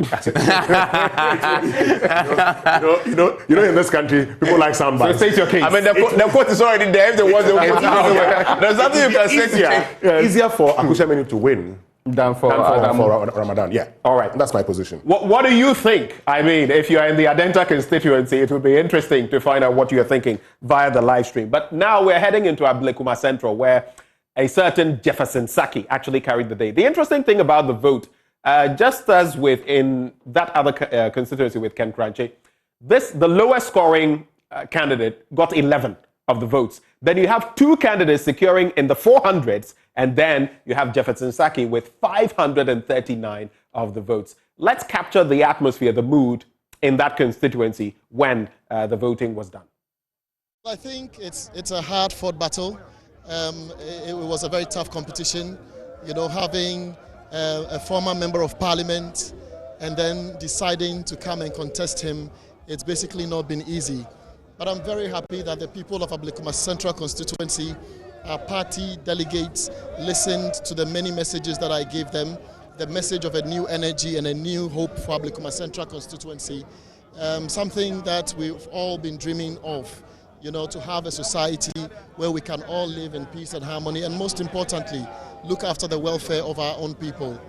I told them about the welfare support programs that I'm coming to initiate. I started with the initiations. I had a contract with them, which is a social one, and I gave them a manifesto, a blueprint of exactly how I want Ablekuma Central constituency to be in the next future. And so I want to say a very big thank you to our delegates for giving me this opportunity to serve them. I want to say very big congratulations to the New Patriotic Party, our executive officers, the regional office and the national office as well. And most importantly also to the President of the Republic, Nana Addo Dankwa Akufo-Addo, who, when I told him about this ambition, encouraged me and forged me on to go fight. And I'm very excited at this result we're getting. Alhaji Dr. Mahmoud Bawumia, the Vice President of the Republic, supporting me, and the various authorities, especially in the constituency, Ningbenwete, Niabuse, all these traditional leaders believing in the dream that I'm sharing with them for a new Ablekuma Central constituency. So it's an exciting moment. But most importantly also to the other aspirant, I want to assure them that the unity that we have always been preaching of in our party, I'm definitely going to be working with them. Honorable Ebenezer Nina Nate is an experienced politician, won the seat for us once, gone through it thrice. Honorable Victor Okule Norte, my campaign manager, the longest serving member of parliament in Ablekuma Central constituency, Honorable Colin Samoa, all these are, I think, brains that, can support this whole cause of taking the seat back from the NDC. So what next? Well, we are going to sit down, think through it, meet the delegates again, now go beyond the party, go through the various things, especially in our constituency. But I can promise you that it's going to be a door-to-door affair on a daily basis, going to the constituent, preaching the good works of Nana Addo Dankwa Akufo-Addo and Alhaji Dr. Mahmoud Bawumia, so that at the end of the day, the ultimate goal of our party to be able to break the 8, I can assure this constituency and the party that we are definitely going to win our seats back in Ablekuma Central. Finally, what do you say to the NDC candidate Latif Dan? Latif Dan should be ready, because there's a new energy that is in Ablekuma Central constituency now. It is a wind of change. It is a new hope that is coming, so he should just brace himself. But I can assure him that in the 2024 election, we are taking back our seat. So Jefferson Sackey there reacting to the win in Ablekuma Central. Some say he's a big candidate, but can he take that constituency? That is the main question. We're coming into the studio now. Raymond is still here, yes. Raring to go. We were talking about whether we are doing Jubilee House candidates. Yes, who are the Jubilee House candidates? For example, Eugene Arhin. Director of Director of Communication. He says he's not too. You heard me engage him. He said he was not. But that's where he's working. So we are not saying that. He's not yet established for a candidate. But even that, how many candidates within the NPP itself had the president gone to their constituency and openly declared that Mebano, Obeba, he has ambition here. Yes. How many candidates? Which of them? Able to say West? I'm talking about yes. The president said Eugene. Yes. Mobano. Na say NPP biena so ba montomano. Yeah. How many of them? It was in a speech. It was not like off the cuff or directly said. So he premeditated on the matter and came to declare support for him. But we knew that. In fact, there's a belief in that constituency was that when Georgiana lost, it was because some people within the NPP failed to support him because they had ambitions of replacing him along the line. So it's a serious battle in that particular area, to the point that they believe the second coming of Hannah Tete had happened, and her quest to maintain herself in the position was ended by Georgiana. The belief was that Georgiana could have actually continued until that lack of support came in. And of course, on the ground, you could see where the division lie and all of that. But everybody who is very much aware of the politics of this country do not have to go behind the scenes to the executive president of this republic. How many candidates? You show me. This is internal party primary show. He came out to actually declare in a function that had nothing to do with partisan politics in the area that he is going to contest Eugene, and Eugene for the people. Or you could put it down to maybe political overzealousness. This is someone who speaks for the presidency. No. This is not the first time there's a contest, or Eugene has been interested in contesting the area. So why didn't the president do that previously? I hope you get what I'm trying to say. This is not the first time he has shown some level of interest or done projects in that area to show that he was interested in actually running. Because he is the blessed child of the party in the area. And who on earth in the NPP today can go against the president's blessed son in a constituency like what they call it? But I thought we analyzed that the president is not popular in the NPP. No, if you actually had the president backing you, no. In fact, a very dangerous the info analytics data suggests that 79% of the people would have voted or still support the president. But in the constituency where the president had appeared, if he gave this kind of support, and let's not dismiss it, let's check a number of projects that you tell me any candidate, even if member of parliament, who has done a lot of things in that constituency like Eugene had done within the last couple of years. Under the Eugene, Foundation. Yes. Go and see the projects he has put together. And nobody can convince me that this was because he had some blessed support from the Peace Corps or any other group elsewhere. It's because when you are blessed as an establishment candidate, you get some of these largesse coming your way. Okay, and so speaking of which, let us watch President Akufo-Addo giving the blessing you're speaking of to Eugene Arhin. Yes, let's watch that video. Yeah, evidence. At the presidency, Mr. Eugene Arhin has done a very good job. Has done a very good job in lobbying persistently for this road to be constructed, just as he did for the Bojuasi-Kaswa road. And I assure you that it will be completed before 2024. It is public knowledge that he has intentions of contesting on the ticket of the NPP in 2024. If he is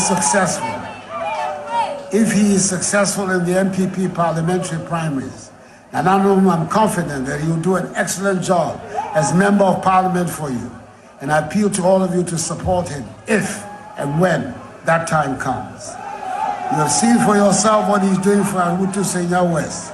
Indeed, as it is evident, as all of you can see, that when the NPP is in power, Awutu Senya West develops. So interesting bits there. When I spoke to Eugene a while ago, he said he wasn't the establishment candidate. But I guess this puts some cold water on all of that. But interestingly, you would see a certain George Anda behind there with someone nudging him and telling him a few things. You can only conjecture what was being said because it was obvious at that point that it was heading towards contested. He had lost gravitas. Yes. This is the president reading from a script. And you could see him flipping. Yeah. So this is not the president just speaking off the cuff. This was scripted. This was scripted. So the president, when he left the Jubilee House to Awutu Senya West, he knew that he was going to throw his weight behind Eugene Arhin. He actually credits him. Yeah. For developmental projects in the area. Credits Eugene. He's not MPO, he's Director of Communications. And he's DCE. He credits road projects and everything. Look, it was obvious that he was the establishment candidate, if there's anything like that in this parliamentary primaries. Mm-hmm. He was. I mean, he was the man to beat. It was the reason that I'm sure that the advisors of George Anda would have told him there's no way going to contest because he won't get it. Yeah, but again, George Anda suffered the same fate of the others we've analyzed. Mm-hmm. He was unpopular. Yeah. And actually lost at the time when the president won in that constituency. So, of course, he knew, I mean, if he had gone, he would have suffered the same. If it was going anywhere, the time was against him. Yeah. Actually, the people were his own people are of the opinion, if he got the needed support, if his own people did not sabotage him, because the belief is that there are NPP people in that particular constituency who, mindful of the fact that they want to be replacing George Anda, were interested in making sure he loses that election. Right. But talk about... So gentlemen, final word. We have to take a break. Before we go on, you know that Awutu Senya West is also like Adenta over the last... Yes. I mean, if memory serves me, since 2000, Hannah Tete won in 2000. In fact, she didn't contest. They've been swinging. Yes. Then in 2004, the NPP wins. Then in 2008, the NDC wins. Then she comes back in 2012. Then 2016. Again, with the exception of 2020. And I always say, you cannot really make sense of 2020. 2020 is an outlier in many things. Because where, of course, the incumbent president won the presidential, but of course lost in the parliamentary. And that's why the 2024 election is crucial, because even for political watchers, it will create a better picture in terms of how some of these constituencies I believe in 2024 will return to type. A lot of the swing regions will return to type. The swing constituencies that misbehave will return to type. And that is why I say that even in the Awutu Senya West, yes, our good friend Eugene had won, but he's facing an uphill battle, as you say, in the war. Well, we're going to take a bit of a breather here. And when we return, we also will be hosting the Director of Research and Elections with the NPP, Evans Nimako. He'll be joining the conversation. Don't you go anywhere. We'll be right back. Join the coverage Radio, at definitely, 6. yes. So join 99.7 FM. We'll also join that conversation. We'll be right back. Welcome back. We are your election headquarters. Let me just mention that in just a little bit as well, we'll be joined by the listeners on radio, Joy 99.7 FM, to be specific, as we also pipe the feed through radio so that they can catch up. But like I mentioned, we're still here. It's all about the Orphan constituency voting at the parliamentary level, the parliamentary primaries of the New Patriotic Party. We've been giving you a fair idea of what exactly the voting has panned out. Some surprises in there, some not so much of a surprise. But joining us in the studio now for a conversation, we have Evans Nimako, who's Director of Elections and Research with the NPP. He joins us, of course, his hat and everything reflecting the colors of the New Patriotic Party. Thank you so much for joining the conversation. Thank you for having me. So coming here, I mean, you've been around for a while. You've followed our analysis of some of the constituencies and everything. But any surprises today? What do you make so far of happenings in these voting? Well, thank you very much. I think to start with, I would say a big congratulations to all the candidates who have gone through this exercise and the party. I mean, we are at a point that our internal elections will speak a lot to the party towards elections 2024. The calmness with which all have comported themselves, the way the stakeholders, i.e. polling station executives, electoral coordinators, constituency executives, and all those who were part of this whole exercise have really observed the guidelines that the party put together, the protocols that were published, and having good working relationship with the Electoral Commission and the police. I think the media, I think have given us so far the success we've achieved in getting these constituency delegate conferences conducted to elect our parliamentary candidate for constituencies you do not have sitting members of parliament. Before we get to the main matter of the constituencies, there have been some issues to look at. One, someone who was voting who attempted taking a photograph. All of those instances have come up. And another constituency, Evans, you might have to help me with this, where there was some distribution of TNT and allegations of 1,000 CDs, etc. Jumase, exactly. Seto Jumase in Ashanti region, and then there was Seto Jumase, exactly. There was also the Ablekuma Central. That we'll play for him to watch. Okay, I'm sure he will say. Where's the evidence? We'll do that. We'll do that in a bit. We'll do that in a bit. But before you come in, Evans, let me just take us to. Now, when you say Evans, I'm confused. I'm not sure which of the Evans. Yeah, okay. So I'll clarify. I'll point to him. There's only one when I'm referencing. All the other Evans. So let's cross over now to Ablekuma Central. The winner there, Jefferson Sackey, actually joins the conversation now. Mr. Sackey, congratulations to you. Those are in order. We're giving you your flowers. But what does it mean to you to have won, carried the day today in that constituency? Thank you very much, Evans. This means everything. You're speaking to Benjamin Akako, actually. Oh, Benjamin. Good evening to you. This actually means everything to me. I actually went to the people of Ablekuma Central NPP delegates with a message of hope, with a message of a new energy to try as much as possible to rewrite the story of our political tradition in the constituency. And I think the endorsement today really tells you that really my message really went down, with the delegates of Ablekuma Central constituency. So really, it's an exciting day for me. This is my first political step, the first time that my face is ever on a ballot paper, and to have this overwhelming endorsement from our people, it means a lot to me. Very tight though, because it was a contest that was, fiercely contested, being on the same contest with a member of parliament, a former member of parliament, someone who has won 3 consecutive primaries, in the Ablekuma Central constituency. This win means a lot. It means a lot to the people who actually supported me as well. Now, word on the street is that you are a formidable candidate within the NPP, that you have quite a base. But the point to be made is that you've been dealt with this win. You've been dealt a tough political card because Ablekuma Central, you know what it means. It's noted to go the way of the NDC. How are you going to find your way through this maze and carry the day in 2024? What plans do you have for that constituency? Well, I think the political history in Ablekuma Central constituency for our party has been a very good record.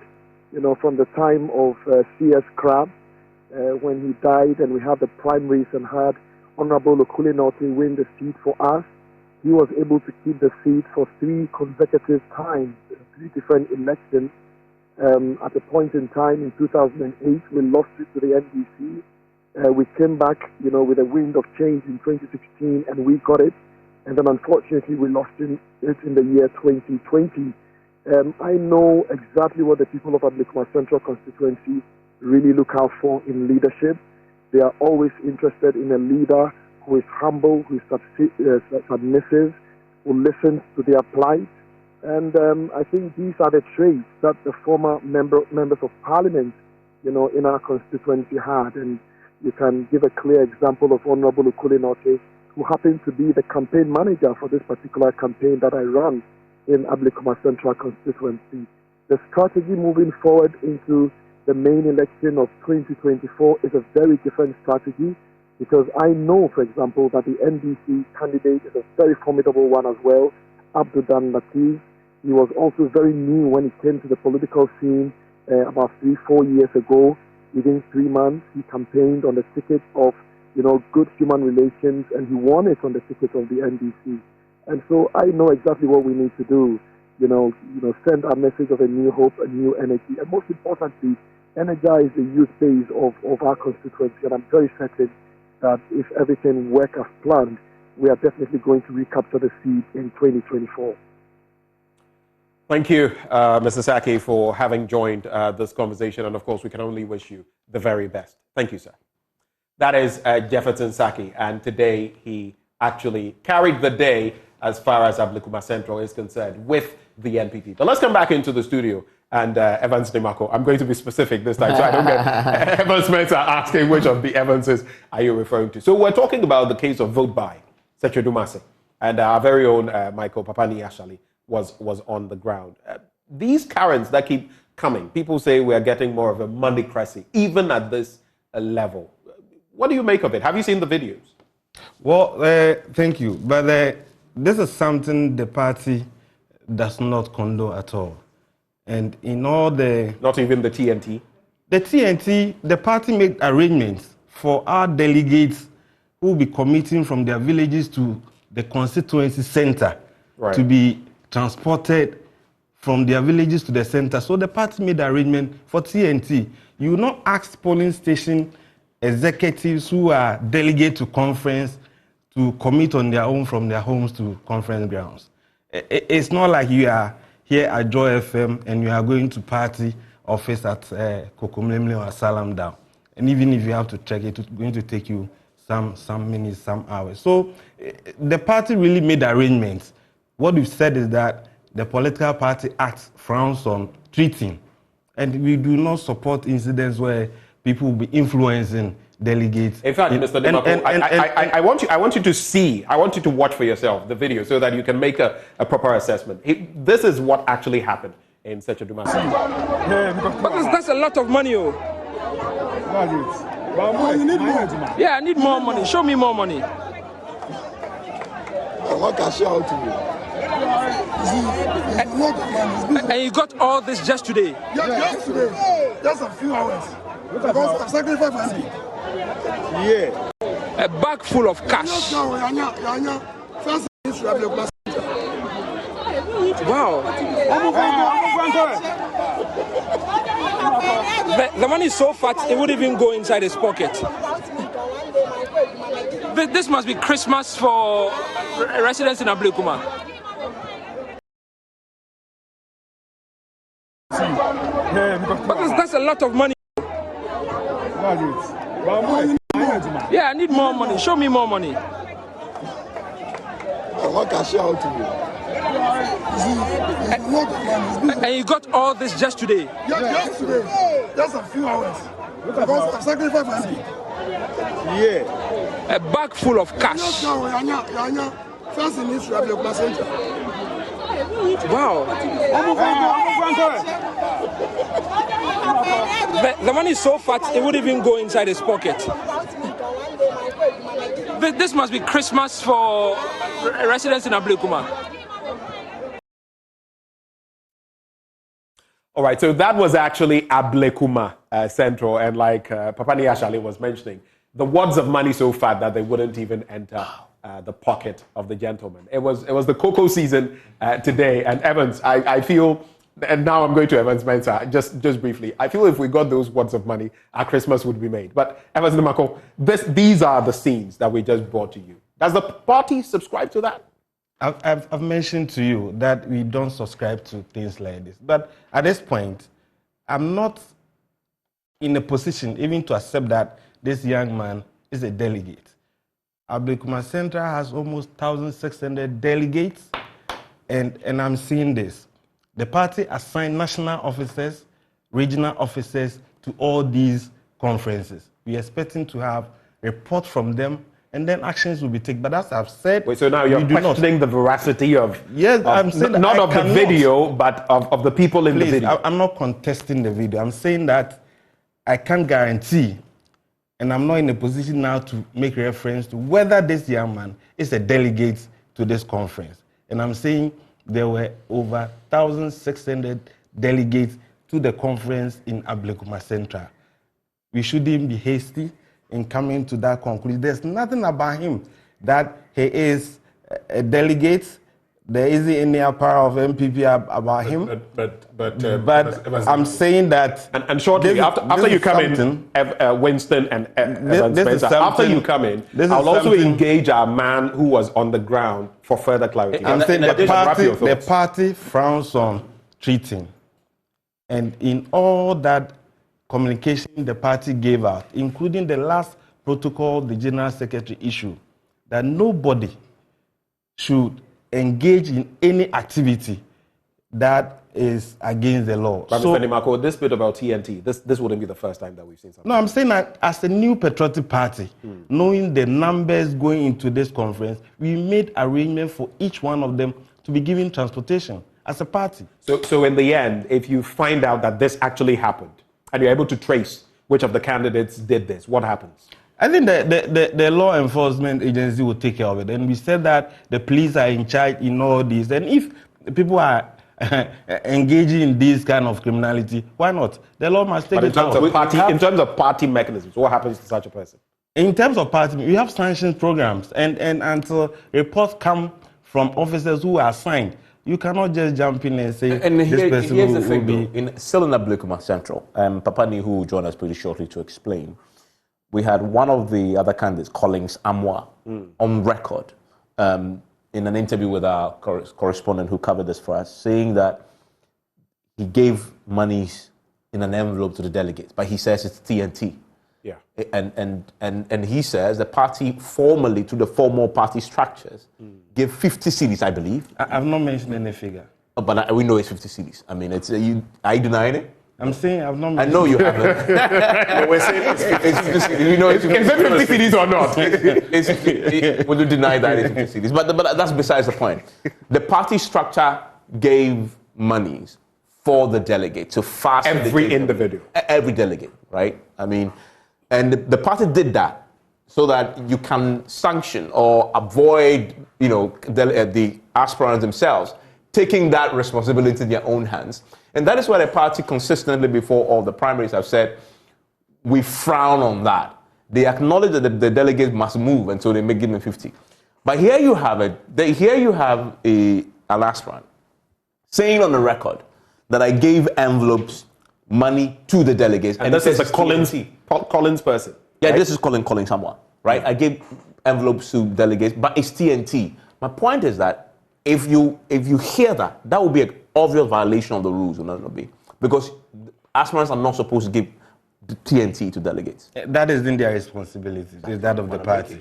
It comes back. So then this can be nothing more than an attempt to peddle influence, right? I believe so. But for the person, the name you mentioned, this person haven't even given out transportation aside what the party has given. Still, they didn't win. So I even... Maybe he didn't get more. But that's the Winston, my apologies. I beg of you. Yeah. I beg of you, Winston. Let's go to Papani first, and then we can have ample time to get into the conversation. Yeah. So Papani Ashale actually joins the conversation now. Let me also mention that we're live on Joy 99.7 FM. Papani, walk us through what exactly your experience was in Ablekuma Central today, where, in fact, you also had this interaction with some people claiming that they had received money from some candidates. Do we know which candidates gave out this money?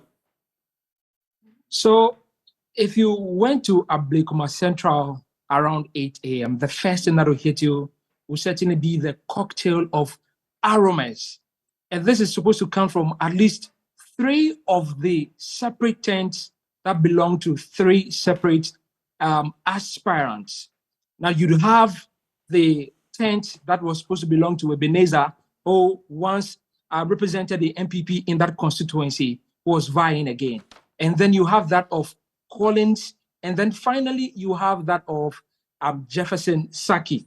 So all these 3 tents, I can confirm, had their own arrangement to feed the people at least 2 times a day. But many of these were being ate more than twice. So that is the first thing that will hit you. And those are some of the pictures you can see. People were entreated to fufu, banku, jollof, plain rice, with whatever side dish that you wanted. So they were sport for choice. When it came to the financial aspect, nobody was trying to hide anything. All, at least for 2 of the aspirants, one more especially branded envelope written Collins Amwa on it. On a tabletop, they come with a list of delegates. Then the money is dished out, given to one person for onward distribution. And again, you can see live pictures for what we got, our interaction with some of the delegates. They tell me that it was supposed to be a gift from the aspirants to convince them to solidify their stance, to give them their vote at the end of the day. So some of them, the people I spoke to, told me that, well, they took the money and voted for the people they wanted to vote for. But at the end of the day, they took more than one for more than one person. So they would have taken from Collins, they would have taken from Ebenezer again, they would have also taken from Jefferson. So in one of the interaction with the people, somebody had taken more than 2,000 Ghana cedis. In one of the ones that is not on record, on my interviews with one of the delegates, he tells me he took 1,000 Ghana cedis from just one of those aspirants. So at least if you are wild, you should be getting more than 2,000 Ghana cedis just today from any of these aspirants. Again, someone told me that they had gotten a television set yesterday. 32-inch TV set was given to every single one of those that he knew. And one of the people you can see in your shot right now, all three of them said, confirmed to me they had gotten that TV set, including the amount of money that is in the envelope. So for them, it was a failed day, nonetheless. So interesting perspectives there. But again, I'll mention, apart from the food sharing and everything, do we know who specifically doled out this cash? Do we know? So in the specific visuals that you are seeing now, it was written on one of the envelope. This is from Collins Amwa. In another one, you see Jefferson Sackey also written on it. There was a third envelope, but no name on it. And they wouldn't tell me who it was. In fact, they were trying to hide the label on it. But again, in separate visuals that we managed to get, we saw that nobody was trying to hide, especially for that of Collins Amwa. It was on a tabletop. You come with a list of people that are going to give it out to. The money is given to you for onward distribution. And there was no conversation about I haven't gotten my share of the money. Everybody will confirm to you they have gotten it. In fact, you'll be advised that if you haven't gotten your share, you must be making a very big mistake on such a big holiday for delegates. I see. Opani, we're grateful for the scoop there. So it would appear that, like he mentioned, there was an envelope. You would get an envelope with Collins Amwa on it. You would get another one with Jefferson Sackey, who actually carried the day in that constituency. And there was a third envelope without a name. There was also the food parties. This one, it was party after party, supposedly. But let's also head into Sechedumasi, because there were incidents there as well. Let's get the picture before we come into the studio.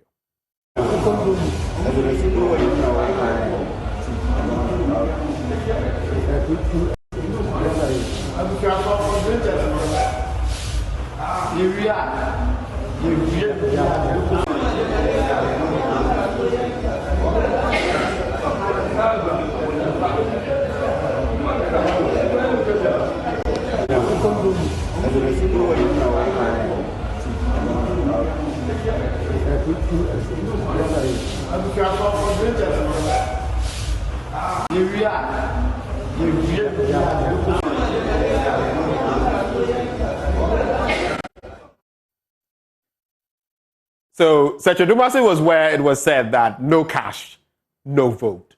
And as you can see in the picture, there were those counting their wads of money just to ensure that everything was intact.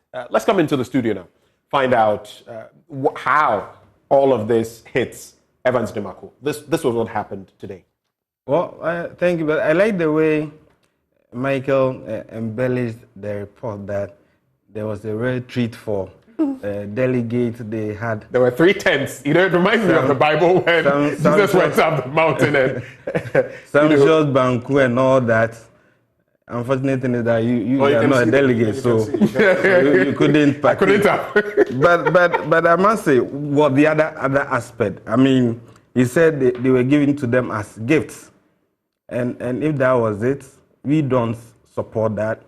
But it's giving work to GRA to chase them for them to pay the gift tax. That aside, and on a more serious note, the party conducted this exercise in 111 constituencies. A lot of positive. So calm, so peaceful, very successful. and we will not allow these two incidents to blur the beauty of what we've done. We invite the police. Mean, these were what we could capture. Yeah, I mean, that's fine. I mean, you have to let the world know how the whole thing was conducted. But it is for the OSP and the police service to also take up all those who were indulging in these activities that the party do not support. Winston, you had wanted to come in earlier on these. No, I was just going to, it's obvious the video is in there. But you see, this is the other point, and consistently you saw it happening even in the presidential primaries. It's like a dark spot in our democracy, but that's something that, unfortunately, politicians have come to accept. And so today there are a lot of people who cannot represent their, their constituents also because they don't have the resources. I'm happy you're saying the police should do their job, but as a party, NPP, what are you going to do? Because you've seen it. You've seen it. You actually said nobody should do this, and you've seen it happening. Beyond you inviting the police, are you going to take any sanctions against these members of your party? Especially those who had their names on the envelope. Yes, at least you have the evidence. So you had Colin Zamwa, you had Jefferson Sackey, who has actually carried the day. He's going to go into the main election, and his name is on an envelope. It's being doled out. So I'm happy you are not behaving like the bailiffs who will serve suit on parties. The New Patriotic Party sent round to all these conference grounds our national officers and regional officers. We are expecting to have a full and comprehensive report from them, and party leadership will take action where we have to. And I will insist that we are a very disciplined party. We're certain with the guidelines we gave out. The General Secretary came out with additional protocols, insisting that we are not going to entertain things like this. And we've engaged the police service in a number of serious conversations, and we know they will take up the issue and do the needful. Do you think we need stiffer penalties to rid, and I'm not just talking of the NPP, whichever other party, to rid the system of such elements? Because then it feeds into the moneycracy. You know of the reports that keep coming from different institutions across the world on our politics, how our democracy is fast becoming a moneycracy. Don't you think we need to do something radical? The reason Evans Mensah, Winston Amwa, and I are putting these questions to you have to do with the fact that we see it occur time and again, and it appears both of your parties, NPP, NDC especially, you treat them with kid gloves, and they keep happening.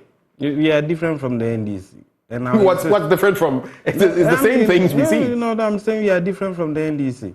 We are the New Patriotic Party. Right. And we insist on the right things must be done at all times. Okay, and so I'll emphasize that we do not condone such practices.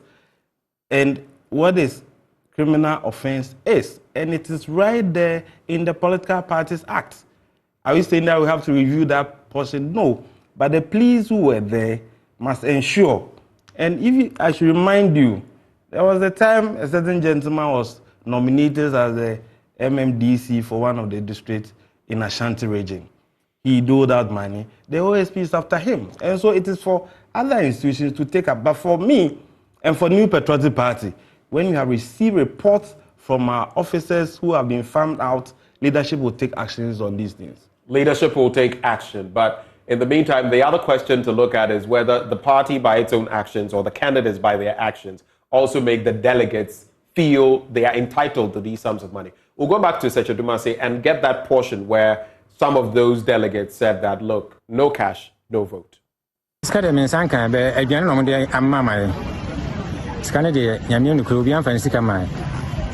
said no Adena mo chance na makoko to aba. Chance omudi ska me ba ansa na ya to aba no. He said the entire my nia bla ya twa ska no. Omudi bia ya pen. Ana panifo se kwase bia ya entia so mpire no. Nti se ska na bad ya obi akwa kwotena ba na ya free. Scanning by ya. No money, no vote. Nezo so no say other aspirant ni bi e de omutika aba ana obi amfa. Obi amfa ne de ma wan siri kran pie. Obi a twen say me de 5 ne beba. Wan siri 6 ne beba. Na say obi asika ma ya na ba mba mfa so be na wo so. Impese me obi a ni sika ba ansa na mtuma kwa koto aba. It will say no money. No vote. ati sese sika ne ba mo ba kwakoto aba me kame kire ene wa minute kura metoso kwakoto afiri ho sika sana mo hwe ni mu so mo de bema mo oh de obi abetimi obi ahode betimi o de beba no se obi de wan siri kura pie si ana ebetumi ato ama no da se omo je se me hwe di a boto aba no wie no obi ani ho eti mba ya nya de se mo beto aba sa. So that is the tale of the tape. And Evans Namako, so these are some of the claims. And we're hoping that, at least, like you mentioned, we have put it out.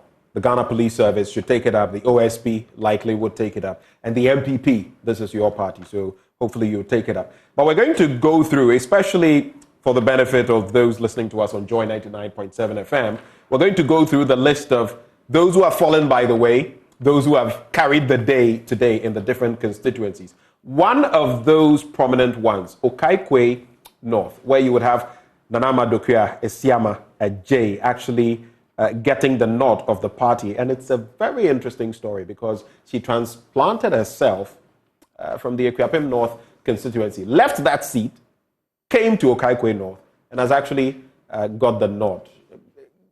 Those dynamics are rare. When Sinamwa was painting a picture about the few times we've had that happen. What is your assessment of that and the fact that she's just also for those who are listening to us on radio, and she only didn't do that. She came up against very formidable candidates, including a former member of Parliament who served there from 2016 but lost the 2020 elections, Inusa Fuseni.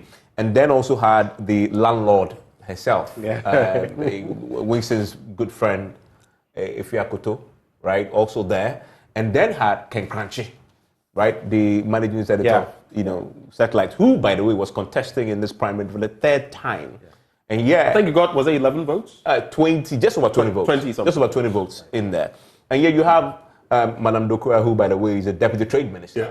That guy's actually Issa Fuseni. Issa Fuseni, not Inusa Fuseni. I was going to say Inusa is the former MP, Issa Fuseni. And I'm sure, Evans Namako was waiting patiently. Because I noted that you are going to invite Inusa Fuseni to tell you that he did not participate in the primary. So those were the dynamics there. And so, that was a very interesting one. Yes, it happens. Not too many in circumstance. I remember the late Agyapong moved from Krobo to Ayawaso, West Wogon. At a point, sitting MP. He wasn't. At a point in time, Baladomenu, who was the MP for Hafano, moved to Tatale. He lost the primaries. He lost the primaries, and they moved. I still lost. So the dynamic is the fact that you move, you are sitting, you move, and you win. Yes, that's what's interesting. So it's interesting, but you see, again, let me just add this. In Baladomenu's case, he had actually lost the primaries in Afano South. Left. And then when they created new constituencies, he decides to go to Zabzugu Tatale. I think he went to Tatale, and he lost the primaries there too. But in Dokuya's case, she hasn't even contested the elections. She decides to leave her seat and move to another. She's a incumbent member of Parliament. Yes. For what's the name of the Akuapem North? Akropong constituency. Akuapem North. Akropong constituency. Yes. But it's been changed to North. Yes. Akropong North is the district, but the Akropong is the constituency. Sitting member of Parliament, but then leaves to go and contest in a different region, in a different constituency. Yeah. Yes, I'm saying that nothing bars anybody constitutionally. She's qualified. The 1994 Constitution says that you should be a registered voter. And that bit in our party constitution, the party says that the National Executive Committee may dispense with the arrangement that you should be a voter in the constituency. Once you are a registered voter, you are qualified to participate. In fact, she went through vetting. The vetting committee recommended her participation, and she's come to win the seat and going to be the parliamentary candidate. And I think if you look at the manner with which we've conducted our exercise and those who have emerged as winners in these constituencies, it tells me a lot that the 2024 elections is going to be a real showdown. And then these must be thinking and going through their checkerboard to see how they're going to work it out. I can assure you that there will be a lot of surprises come elections 2024. We've seen some surprises already. Dr. Bernard Okoe Boye coming through in Lejokuku, coming again to win. Another area we've not spoken about, Prestia Huni Valley. Barbara Oting JC, also in the picture. But I'd like us just to walk through them. Winston, I'd like us to, if you could, just walk us through some of those winners, and let's take them apart one by one. So in Sujaman, for instance, Paisanam Hajide, he former Deputy Information Minister, currently the CEO of the National Youth Authority. He beats Paul Asariansa. And if you go to Clotte Colley, Nino Norte gets to win. Ablekuma Central, we've talked about it. Jefferson Sackey. In Wenchiku, Jufrin Pong wins this former time. sports journalist. Yes. Worked here at multimedia, particularly Joy FM when he was a sports journalist. And works now at MIF. At MIF. He's head of the corporate affairs. He contested in the 2020 primaries, was unsuccessful. He supported the party in that constituency. Unfortunately, the MP lost. Dr. Professor Jan Bafo lost that election. And so he's going back. In Adenta, we've talked about it. Akosia Menu, Kaikwe North, Nanama Duku Siame J. In Krowo, Afule was unsuccessful. So she was beaten by Emmanuel Lai Odai. In Ho Central, the MC Defined Boson emerged victorious. Joseph Dumase gifting Duma. And we talked about Barbara Oting JC in Prestia Huni Valley.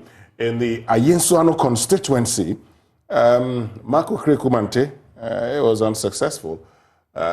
He wanted to, be the NPP's parliamentary candidate. They lost that election in 2020. IAP lost that one. He was also in the race. They were both unsuccessful. And they were both very popular aspirant. Was beaten by Ajwa Seidu Ida. Yes. Both of them were unsuccessful. In Wasa Central, Haji Ahumu Awudu coming back again.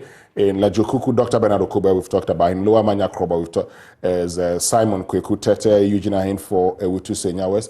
German South is Kenel Koju Damwa. We've talked about him also. And we've spoken to him, in fact. Let's now find out. Let's speak to the one who carried the day. Matthew Nyindam beat Retanyama.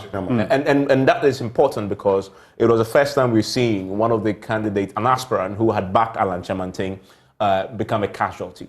And if you see his 60 as against the 600, say that again? It's a woeful performance. It's a terrible performance. Woeful performance. And it's one of the things we want to watch, as in how are the delegates responding to candidates or aspirants who used to back Alan Chamanting. Are they going to punish them for it? And we think definitely it was part of the consideration in voting against Chanyama. Now in Prestia Huni Valley, we had Barbara Oting JC come up tops in the voting. We have her on the phone line now. Barbara, congratulations to you. The party has given you the nod in Prestia Huni Valley. How do you feel? What's the feeling like? Thank you very much.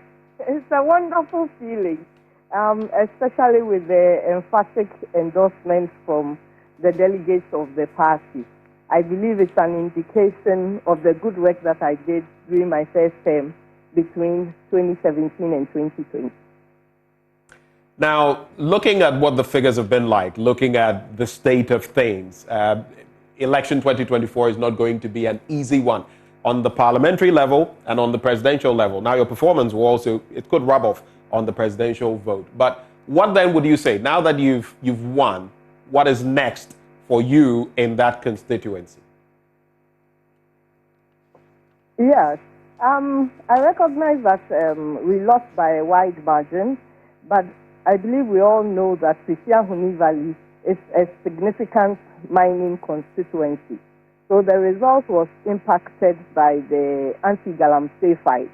A lot of the people voted against the NPP, both parliamentary and presidential, because of the anti-Galamsey fight and the loss of livelihood by a lot of the people.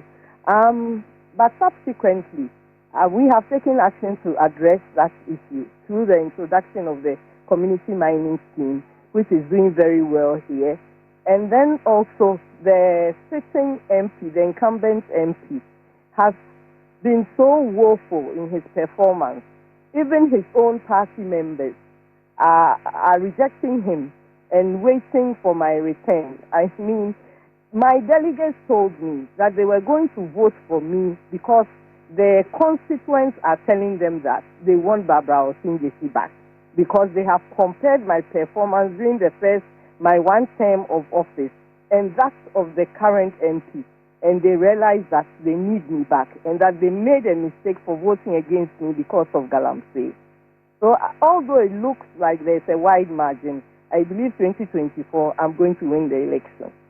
Now, when you look at the votes you secured, 973, compared to your closest contender, who garnered some 255 votes thereabout, it appears that the margin is huge. But that's just the battle. The war is winning in the 2024 election. Like you mentioned, the margin didn't favor you the last time. How are you going to catch up? That is what I've indicated. I think we were significantly impacted by the anti-Galamsey fight, and we are currently working to address that matter. And the constituents themselves have realized that the current MP has not performed, and they have also realized that the steps that we took in respect of Galamsey was in their best interest. Maybe the process for achieving that wasn't implemented very well, but they recognize that the impact of Galamsey is not good for the community. And through the implementation of the community mining scheme, now we are registering areas for them to work, and they are working in peace. We are providing equipment for them and all that.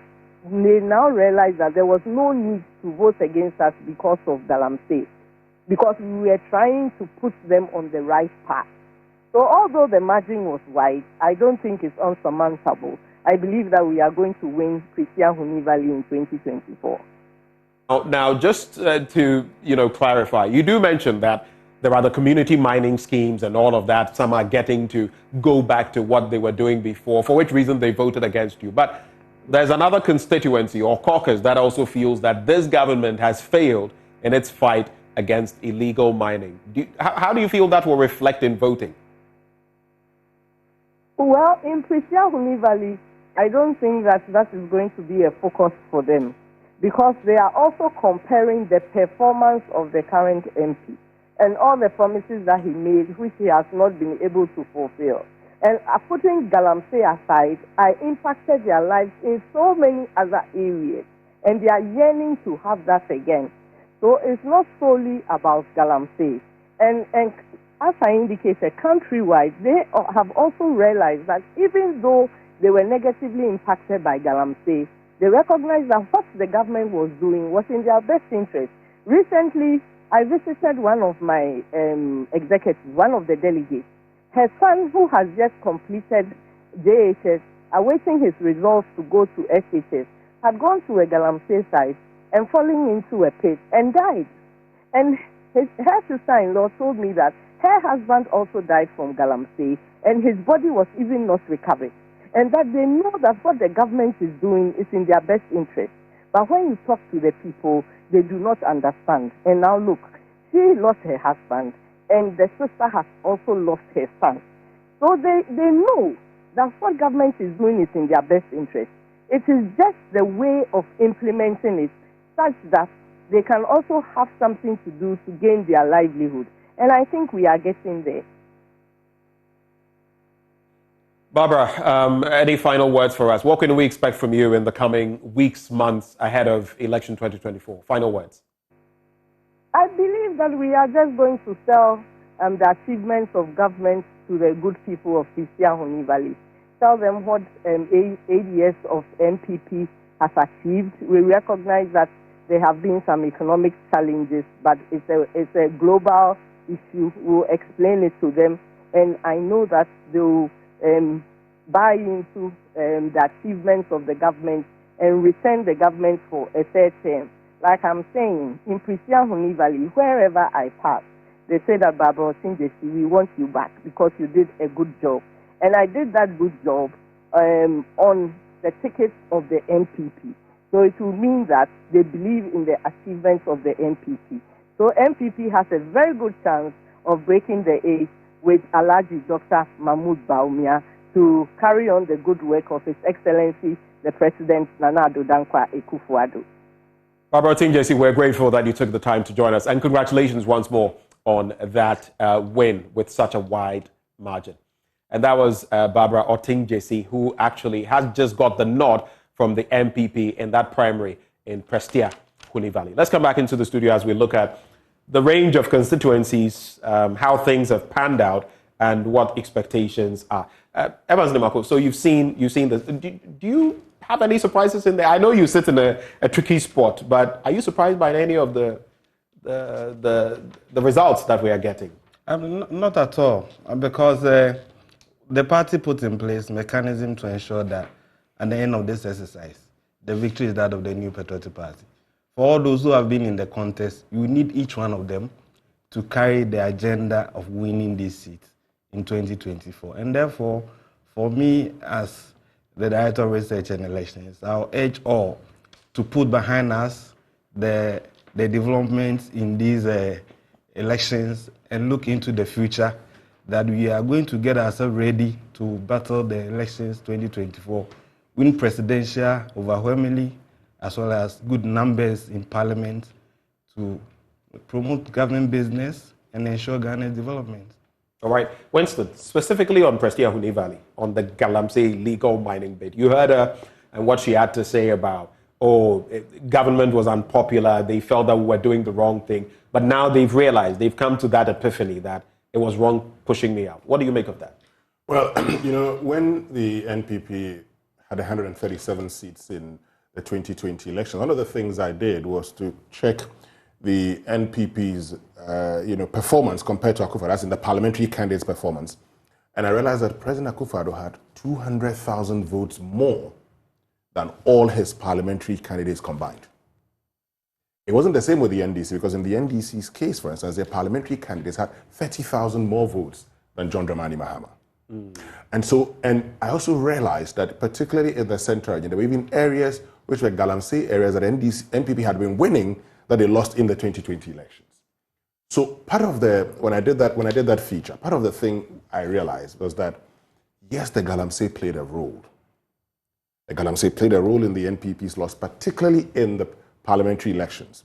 And this is the reason. There's the reason because there are times that people would say, okay, who is the closest person of the party to me? That's a member of parliament. It's not the president. The person they feel should be punished in many of the instances is the member of parliament. The MPs become the victims. The MPs become the victims. And I had conversations with people who said, look, I'm unhappy with Akufo-Addo, so I'll vote against this member of parliament. And that's what you saw happening there. There was also areas where there were misunderstanding between even the DCE or MCE and the parliamentary candidate, and that in itself affected the NPP. So, yes, a lot of factors. In Prestea Huni Valley, well, I know that, yes, Galamsey may have played a role, but there were other issues also with Barbara herself. Now that she says, the people say, come back, she's saying it, from here we'd have to go back and, put our focus on that constituency. Once we do that, I'll be able to come back and tell you what will be happening there. But I knew she had a few issues also herself, even as deputy minister, before becoming minister. And her issues started as far back as 2016. It was almost coming, because in that election, the margin she won was slim, right? Just over 1,000 votes. And then you come to 2020, and the margin she loses, right? And the margin then was significant. So that tells you that obviously she wasn't as strong a candidate in the main parliamentary elections as she possibly has been in the primaries. And then she has another challenge which we've talked about. Almost everybody who won today is facing the challenge of the second term curse, right? And so you throw that into the equation, it's going to be very difficult considering the margin of defeat in the 2020 elections. She has to do some... Whether she can close the gap. Yes, and this is what, 56,000, that's against 39,000. That's huge. That's over 16,000. That's very significant. Considering all the challenges that the place has, it's an uphill task. I just want to throw this in lest I forget. So on the back of all of these happenings, you said at a point that you wished Alan had stayed instead of exiting the NPP. And we've been talking here about some of those who had lent their support to Alan Transplanting before he actually exited the party. We've looked at some of the candidates. I think it was in Pandai, where we saw how Richard Nyama actually fell with less than 10% of the vote, 60-something, 60 votes. 60 votes. 60 votes. Do you feel that effect is panning out on those who lent their support to Alan Transplanting, who are in this election going in the primaries? Well, I don't think so. The party did not pay any particular attention to this development. And for those who were supporting Mr. Alan Transplanting whilst he was campaigning, and our party members are still with the party. So we take that to be history. When we get to the point where we will treat Mr. Alan Transplanting as a candidate in an election, we will do so. For now, I think the party provided the necessary level playing field for all candidates, and people are entitled to their opinion, so they can impute a lot of hypotheses, come out with factors that may have militated against people losing and all that. But I think that I've said, and I'll continue to say, that the victory is that of the New Patriotic Party. You need each one of them. You mentioned Panda. This is not the first time Mr. Nyama has gone into elections in the constituency. He's a strong party person. If you know his background, always fared better than 60 votes. No, I'm saying that if you know Nyama very well, at the university he was in Commonwealth, one of the outfit members, he's a strong old person. And so what the decision of the constituency should not be because he wants followed the campaign plan or program of Mr. Transplanting. It's because they still want the former MP back. Yeah, by former MP, we've said that he's a strong candidate, but he lost nonetheless in the last. Yeah, I mean that was the general election. That's true. Yes. But the point about he got 60 as against 682 for Martin Nyindam, and you cannot discount the fact that delegates would have in your head somebody who, of course, for many people's minds, at least the loyalists, the delegates were so very, very loyal to the party. Alan Transplanting may be somebody who had betrayed the party, right, and had taken this step and definitely will harm the party. Don't take kindly to that at all. Anybody else who supported him in the past. But the bigger picture is this for me. Babian Sama was on my show and said that there are many people in the NPP right now who are not in senior positions like the Richard Nyamas and Lex, who are very obvious high-profile people, but ordinary folks, delegates, who are sympathetic to the Alan Transplanting and the cause and what he stands for and the grievances that he had expressed. And they haven't resigned yet, of course, but they are in the party. But they are in the party. Right? And then he said something pretty ominous, that just wait at the right time, you would see them play out. And we see Richard Nyama obviously being punished by delegates. We believe it's definitely part of the equation. I wonder how the party itself is considering what Babian Samoa had said. Is this something the party is concerned about? That you still have people at the polling station level, etc., executives at that level, at that very micro level of the party, who may still have allegiance to Alan, but having left, buying in your party and maybe doing sabotage? You see, the party will not toe the line of engaging unnecessarily. The party is serious and focused about winning elections 2024. When Mr. Alan Transplanting left, some few ones have followed him. And that's about it. For those who are party members, are still party members, and they keep on doing their business as part. There were some members of parliament who were following his campaign. They are still members of parliament. They've not left the New Patriotic Party. So, but that precisely is the danger. Some arguments, they've remained, but you never know where what their intent may be, where they may be. That's why I said you should know Richard Nyama. He's a strong old person. If he doesn't want to belong to the New Patriotic Party, nothing will stop him. We opened nomination in July and closed nomination in August before we did the presidential primaries. So nothing stops anybody from leaving or staying. And I'm saying that for members of the New Patriotic Party, they are looking at New Patriotic Party winning election 2024. And so some argument or opinion that will be coming from Mr. Babian Samoa, the party is not ready to follow that argument. We are concerned about the 18 million people who are registered voters, and the program will reach out to them for us to win the presidential elections. Right. I mean, these are side issues, and we leave them where they are. Oh, just hold for me. Let's head back to Wenchi. And there we do know that Kojo Frimpong actually carried the day. It was very close. He secured 351 votes. And a certain Albert Amayal, guess what? Secured 326. It was that close, just about some 20 votes separating them. Let's look at how it panned out there. You know, this was quite a long, drawn-out campaign. And, you know, it tires out everybody. So it's been a long journey. And finally, we are here. I'm grateful for everybody who supported. I'm grateful for all the prayers that were said for us. I also want to thank the people who competed with us. They were quite innovative and tactical, as well as very strategic. So you always needed to bring out the best in you. I think that Albert Amayal has a lot of politics reserved for him in the future, and so does Alfred Oforianye. I think that together we have quite a set of men who can set Wenchi ablaze and do some incredible things for this municipality in the future.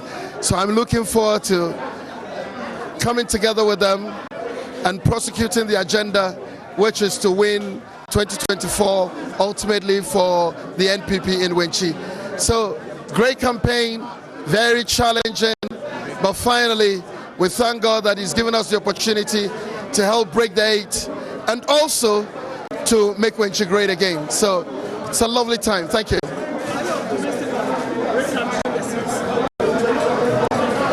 Oh, it's everything I think about. I wake up, sleep, drink, eat, recapturing the seat. I think that I cannot do it alone. The results is clear. Albert Amayal got a big stake. Alfred Anye also got quite a stake. So we should come together and be able to do this. I think that definitely 2024 in December, this seat is going to return to the new patriotic party to glorify the earthworks of Buzia, Professor Kofi Abrifo Buzia, the Kofaribai of this party. So I think that 2024 is definitely going to come back to the NPP, and inshallah, things are going to work out just the way they've worked out today.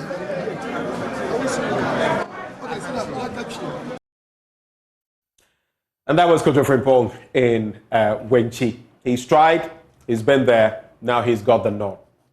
But the war in 2024, what happens? Time will tell. Let's come back. It's a good place to actually go and contest and win a primary because, as we know, it's a stronghold of the NPP. Exactly. With the exception of the 2020. That drop in the pan, if you like, or flash in the pan. I keep making the point. And even when I was talking about Bandai, I introduced Liklalimo and how Matthew Nyindam was able to win. Look, let's get it straight. It gets to a point in time as a member of parliament, if you've been in a constituency for a very long time, and you're not well resourced, you would lose your election. I can give you a lot of them. You can see that over a period, their votes begin to reduce. I talked about Papa Wusu Ankuma in the 2000, from up to 2012, and how Andrew Japamesa takes over in 2016, and all of a sudden increases the margin of victory from 800 to about 9,000. What point am I trying to make? And I also told you about, for instance, in the Takwan Soyem constituency, how Gifty Eugene Arhin in 2012 just won with about between those 33,000, 37,000 thereabout. Then Mekuduka comes into the picture and went with a margin of 18,000. But of course, we saw what happened in 2020 with an independent candidate from the NPP. The point is this: Professor John Balfour lost in the 2020 elections because he was unpopular. And if anybody, he shouldn't have contested that election. He knew, he said that was going to be his last time, and he led the NPP into a position in Wenchi. Now that Kojo Frimpong is gone there, fresh face, you would see that he will be able to get the seat back for the NPP. It's a strong seat for the NPP, but for Professor John Balfour, who had been member of parliament from 2004 up until 2020 when he lost the elections. I mean, I'm surprised, in wrapping up, I'm surprised that, Marco Krekumante lost the Ayensuano constituency. I thought he was going to win that constituency. He was a member of the vice president's campaign team, yes, in that constituency. And so because the vice president won, handsomely there, well, he did well there. You would expect that a lot of the people who supported the vice president as the man who led the campaign there, they would vote for him. They did not vote for him. I'm sure we all know the reasons and some of the things that he may have done that didn't contribute to his victory. If you go to Sojaman, Pius Enam Hajide, he had contested in the this constituency, Ketu North. At a point, he did well. Of course, he pulled about 6,000 votes at the time that he contested in 2012. Then he, led it for Kofi Jameshi, who's always been contesting in there, and he's also been doing well. The last time I spoke with him, he told me he was going to go to, Sojaman because he had also lived there. That was where he was raised. And, Evans, we've had this conversation before. I read an article by Professor Samuel Adams at GIMPA. He made a point that there were 17, reasons or factors that determined an election. And the 14th factor was tribe. That's in the presidential elections. In the parliamentary elections, it plays a major role. And that's why you would see, for instance, so in presidential elections, the research shows that where you come from doesn't help you a lot. But when it comes to parliamentary elections, and the dynamics are different. So where you come from would help. Yes, Pius comes from the, Ketu North area. But of course, by virtue of his association with the NPP, and we've seen Kofi Osei-Ameya as the one person who's been able to win that seat for the NPP in Sojaman, also because of his background, how he's able to blend ever and, their Akan groups. That's something Pius can actually use if he's going to be successful. Just hold for me. Mentioning Pius in the Sojaman, we have Pius Enam Hajide joining the conversation. Mr. Hajide, thank you so much for joining the conversation. It's been a hard-won battle, but you've come up, tops in this constituency. What's the feeling like, and what are you hoping to bring to bear to secure that constituency for the NPP? Yeah, thank you very much, Mr. Evans. With gratitude. I think today my name is changing. The name is Benjamin Akakpo. Your fellow Bobu, for that matter. Sorry, forgive me. JJ, thank you very much for the opportunity. I'd like to start off by extending my gratitude to God. I want to congratulate the team, the Sojaman Rising team that worked with me. I want to congratulate and express my profound gratitude to the delegates of my constituency for the confidence reposed in me. This is an emphatic endorsement of our vision for the restoration and the rescue of Sojaman, and this marks the beginning of an end to an era where the people are not satisfied with the level of parliamentary representation that we are receiving, an area where people are not satisfied with the articulation and the amplification of the myriad of challenges that are confronting our people, and the people of Sojaman believe that we deserve better, and the record shows that Sojaman has performed better anytime the NPP wins the parliamentary elections. I want to also congratulate my colleagues who contested with me. I did learn quite a bit from them. It was a difficult elections, but we came out very successfully, emphatic endorsement. And I want to invite all of them to join the march towards the restoration and the rescue of Sojaman. This is not a Pius Hajide victory. It is a victory for the New Patriotic Party. And we are going to begin a process of repositioning our party to recapture power, both, of course, at the parliamentary level and to break the eight at the presidential level. We have a clear vision of lifting Sojaman in terms of infrastructure. We believe that we have to articulate on our challenges bordering on education, quality health care.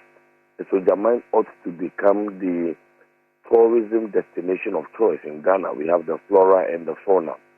What we need is to be able to package and market a plan that can be attractive to both the private and the public sectors. And that will impact greatly the local economy.